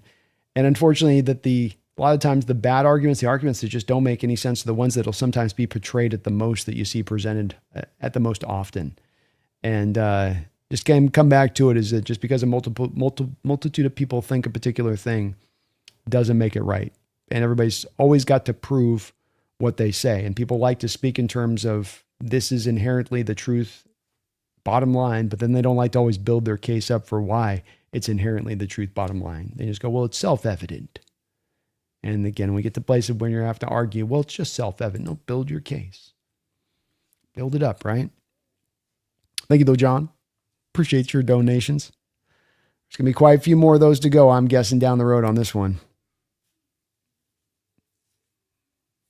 Jordan says, not only Fred Warner coming back early from that injury, which is not a good idea, he just got back to practice. I get wanting to play, but are you really going to be that much better? Well, I mean, they're down to like their fifth and sixth linebacker. Winters is out there probably trying to play injured. They're signing guys off the street. I think from Warner's perspective, he can make a pretty strong argument that him at 70% is better than the other guy you have out there at 100%. And I think a part of this that he's probably thinking about as well, that I think is fair, is that, you don't play this game, you're not going to play again this year. So what's better, rest it up for next year and see yourself lose out on another year of a potential of going and getting the championship and what is feeling like a wide open year in the NFL, or rest up. And these guys are hyper competitive. And, a guy like Warner wants that championship, being so close to it so many times before. So you can kind of see how this sort of builds up and adds up to why it's presented this way. Again, in a vacuum, Jordan, I'm with you 100% on this, and that if I'm the coach, I'm probably trying to rest him. I don't, I wonder, I was bringing this up to Jesse earlier today, that you look at Kittle's injury, for instance, Jordan, you're pushing him out there. He's not 100% on that ankle, nowhere close to 100% on that ankle. And we saw Daniel Jones sustain a torn Achilles this year when he's trying to basically utilize the other leg to do the work of two at times. And that now you start as an athlete to plant weird and awkwardly on one leg versus the natural way you normally move. And I got to wonder with Kittle a little bit there when he's got that, you can see on the play in slow motion that he's kind of trying to be careful about planting on that left leg too hard. And then he puts all the weight down the right leg. Does that cause it to snap? And so, that's the worry you have in playing these guys injured when they're that injured, not ready to really be back in play. And that, we come back to what's the right thing? Well, don't let the guy save the guy from himself. And if really the doctors are telling you that there's a very high risk of this thing, that should weigh out. But, these other things I think kind of end up overruling it, specifically the guy just saying, play me, coach. Hard to say no to if you're that coach in that situation, I think. Joe says, F the media. I'll keep it to football. National media has never liked Seahawks. Never. Those of us who have been around a while have known that since the jump. We have. And I see a lot of people lament it in my chat, and I always say it. It's something that's not changing anytime soon. You have a right to be annoyed by it, because you'll see teams out there like the Dallas Cowboys that get fawned over every year, and you're like, what the hell? But it is what it is, and it isn't changing anytime soon, and it's been around since decades, and it just comes down to those East Coasters. Look at us out here on the West Coast like we're in, like one of those cities that they talk about outside the ice wall of Antarctica or something. You're like the civilization from the great beyond. Do you eat food out there? Do you breathe oxygen? I sometimes feel like that's their outlook of things. Steven says, it seems like teams mostly going for it on fourth down are getting bit in the ass. They are. I think that there's definitely a bit of an overcorrection that's happened here where teams have gone too hyper much into the analytical, go for it on fourth down.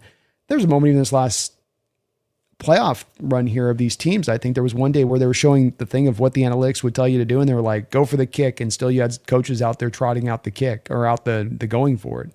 So it's gotten over the top. I think we even kind of leaned into this a little bit too much at times, and we should definitely have Mike here being considerate and aware of this, which is that you get points, put the points on the board with this defense. Get yourself into like maybe a third quarter where you're actually standing and starting to think you're going to be in a shootout to where you're required to score touchdowns. But don't take the points. Take the points. More points you can stack up over a course of a game, the better. And I just think that there's no reason for us to have to feel like with our defense, we got to play it like that way, like a lot of other teams do. Chicago, I get why you feel like you got to play it that way. San Francisco, I could understand why you feel like you got to play it that way. But for teams that can actually play a complete brand of football, all three phases of their team good to go, I think you can be a little bit more of take the points. Or if you're going to get aggressive, just wait till the game, as somebody else said above, has declared itself as one being an offensive show that requires you to score touchdowns. Young Bido says, like the video, guys. Seattle defeats San Francisco 33-6. Woo! Belt-to-ass game for the Hawks. Let's go, Young Bido. Enough said. Oh. And do please hit that like button if you get a chance, folks. Maybe sub on up. I'd really appreciate it. It's free. Helps out channels like me tremendously. Joe, SA671, says 12 here, permanently living in the Philippines. Former resident of Tacoma, Washington. Due to the time difference, kickoff time is 9 a.m. on Sunday. Let's have it go Hawks. Oh, that ain't too bad. It definitely could be worse on some of those across the world kind of spots there, Joe. And hopefully you got a good spot to be able to watch the game and check it on out there. But thank you for tuning in on here, man. Let's get it this week, man. Let's get it. I know you're hyped out. We got it. 12s are super hyped this week. You can just feel the energy. Just, man, and they're ready. We're ready. Jordan says replace Maxwell and Browner, and I think you could play more man coverage with the Legion of Boom. Potentially.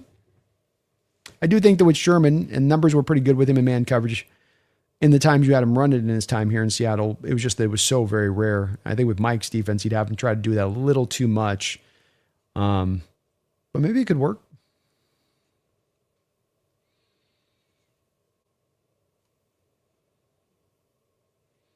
Like you say, Jordan's perfect. It was dominant, perfect defense for the perfect time for where the game was at too. As far as that cycle of offense to defense, running game to passing game, spread concepts to right. Perfect timing there.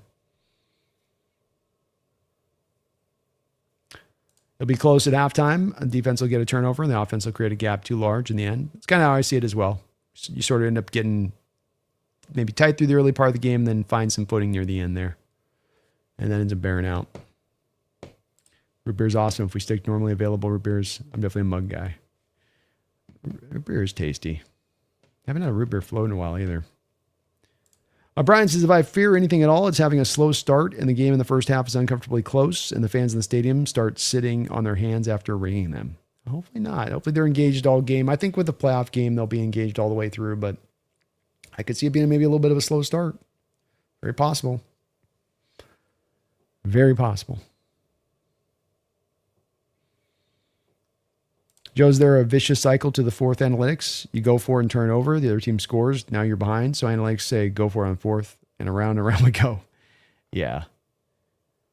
I don't really like always the analytics number things, the way that that's been applied. It doesn't always, I've always been like, yeah, you take it game by game and you got to kind of just have, this is why you have your head coach to kind of read such things in the moment a little bit. Yeah, shout about 9 a.m. ain't bad at all. We got some folks who got to get up at like 3 a.m. every game to be able to watch the games across the world. That is brutal.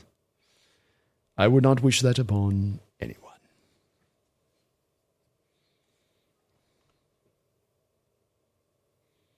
Hey, Grenade B, if what Megan says is true and we do play a game in Australia, I ain't getting up to watch that game. I'm sorry. I get it, man. It's going to be us 6 a.m. on our side if they do it. You know. And Devontae, I just hope, man, if you're proven wrong on this and Sam Desna our downfall this week, you'll come back on in the chat and be like, man, I was wrong. He is good enough.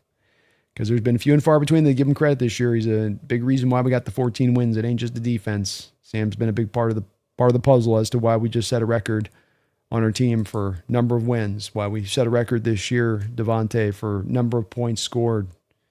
You know, he did both those things with him at quarterback this year, and his second team he's done it on in 2 years, whole separate team. Look at that Vikings team right now, Devontae at quarterback. Look at that team as a whole and the performance of them this year versus last year. Look at our Seahawks team last year before Sam came on here. You know, there's a lot of data there that says a lot better than that. But it will finally be determined and solved this upcoming Saturday. Thugs, aren't we last in terms of going for it on fourth? I'm not sure on that. I can't think that we're the worst. I don't think that we go for it a lot on fourth down. But I haven't seen that stat presented up. So I'm not too sure there. All right, we got Janet with a $2 donation, and we'll start to kind of wrap this sucker up almost 3 hours in here. Janet, thank you for the $2 don't know. What's up, guys? Super nervous for Saturday. Let's playoff football, folks. Now, I know we haven't been here much recently, so this feeling's a little bit foreign to us recently. But this is playoff football. It's normal. It's normal for even the number one seed. So if you're sitting there going, but if we got the number one seed, shouldn't I feel overwhelming confidence? And I'm feeling confident, sure, but the nervousness is still there too. And you had 05 and that Seahawks team that had built up to that 05 performance and they'd gotten to playoffs and they'd had some success. And then finally you had this one season where you were definable and looking great. And that this is the year where you can finally, but you walked into that first game against the Washington Redskins and you did not feel just overwhelming confidence. You felt strongly like we can get this win. but you knew weird things were going to happen. And weird things happened in that game. You got your MVP knocked out in that game in like the first quarter, Sean Alexander. On to Matt Hasselbeck's arm. Ooh, this makes this game way tougher now. So you got a right to be nervous. Anything can happen in any particular game in this sport. It is proven that to be true, but it's a good nervous. And it's a nervousness that the players can kind of feed upon. It's an adrenaline the players can feed upon. And it just makes the game, Janet, that much more exciting. Thank you for the dono. Zadabots, last time we had an international game, I was up at 6 a.m. drinking beer and was out by noon, laughing out loud. The old Tampa Bay Buccaneer game. Yes, sir. The game that upended the season, I'll tell you. Joe says, hey, B, thanks for everything. Great stream. Grab some dinner, get some rest. See y'all again soon, and go Hawks. Well, thank you for that, man. I appreciate you, Joe, for that. And thank you to everybody out there for watching today. If you can, just hit that like button for me. Sub on up if you get a chance. Those things, both aspects, really do help out the channel majorly. We're going to be coming back to you guys with 2 shows tomorrow. We got the B&B show at 12 o'clock. Me and Brendan are going to dive into the full meal deal of really previewing this game on both sides of the ball.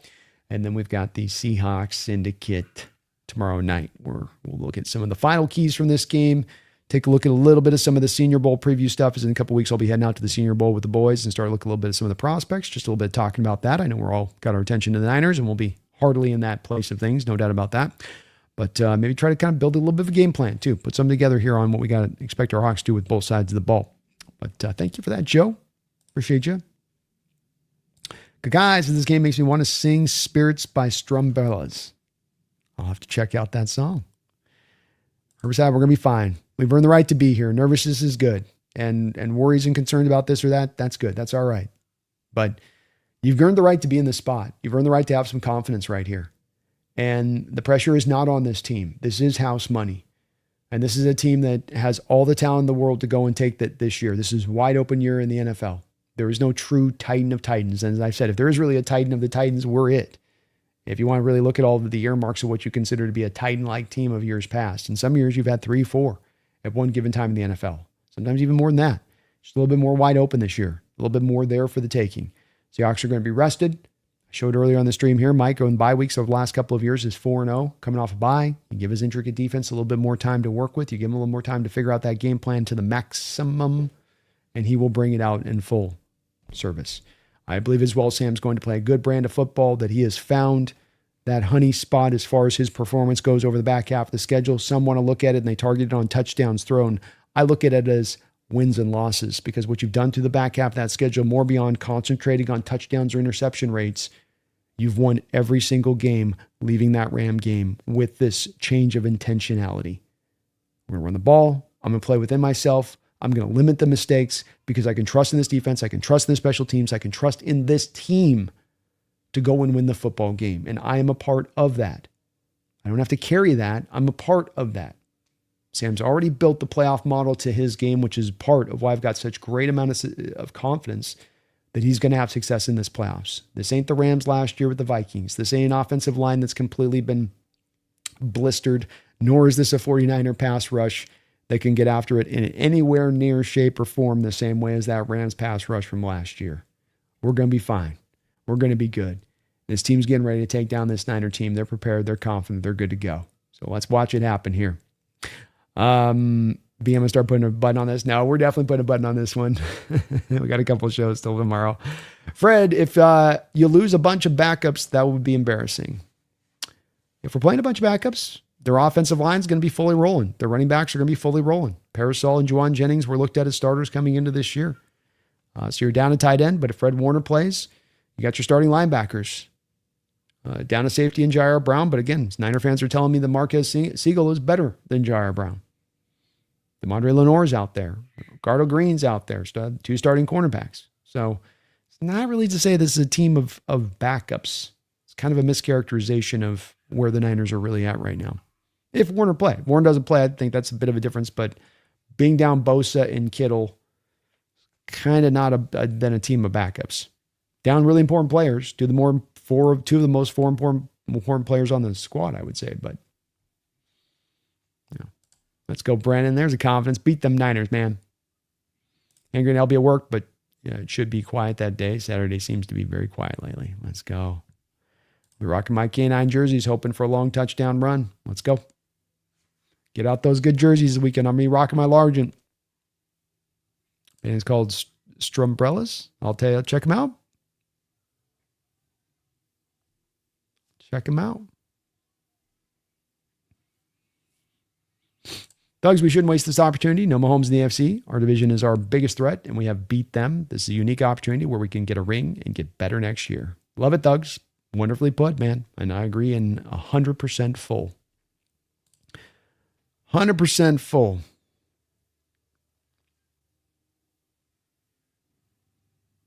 I'm rocking large and blue because I'm feeling a big game for JSN Shaheed. Let's go, Manny. Let's go, man. Let's go. Large in the way, bro. I'll be rocking mine as well. Well, thank you guys for watching today. We have got a mere 2 days away from the great matchup of the year here, where we finally get to determine who here is going to move on to that conference championship. Finally, potentially put away this Niner team. Finally, put away potentially, hopefully, the Sam Darnold narrative that's just so lazy and out there, and we know is not true, and we know he's going to be ready to disprove it. I think this team is locked in. Everything you feel about their spirit and how they're talking and the connectedness that exists in this locker room, and the fact that you're not turning this on when the playoffs is turned on. You didn't go through a bunch of wins, and now we got to turn in and lock in a championship mindset. In my opinion, and I've been very consistent on this in this channel since this offseason, and not to gas you guys up, but because of there being a true belief in my heart about this team and telling you guys the way they're talking is not normal. The way they're going about their business right now is not normal. And I'm talking about those vets that you can feel guiding these young players through this locker room and saying, hey, no, there's a sense of urgency here. There's a sense of something that we can capture here, but you guys got to lock it in. You got to be in full here on board. We can't have a partiality of this locker room, but everybody clicked in and locked in. That's why you've gotten to the wins of where you've gotten. That's why you've gotten this first round bye. That's why this team is prepared and ready to go take on greatness. Doesn't guarantee you get there just because you want it, but you can have all the talent in the world. You can have all the coaching in the world. And if you don't have that interconnectivity in the locker room, if you don't have that full buy-in of spirit in the locker room, you will fall short. I can guarantee it.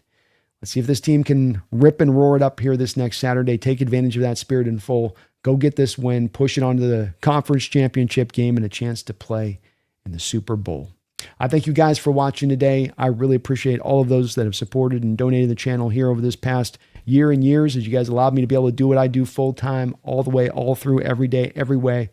And it really is much, much appreciated, as is because your guys' support here that gets that done. We will be back here tomorrow with 2 shows, 12 o'clock, and then back again at 5 o'clock with the Seahawks Syndicate. But until then, I shouldn't have to remind you as you got the Super Bowl on the line. I shouldn't remind you as you're about to take on your most heated, hated rival. But I'm going to do so anyway. Don't you ever forget.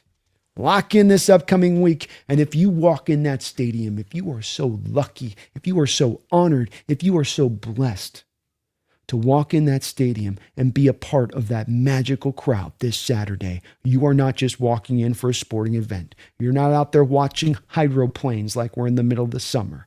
You are locked in like you are on that football field, like you are ready to run through a wall. So you lock it in. You know somebody going in that stadium, you tell them to lock it in. You make sure the intensity is there.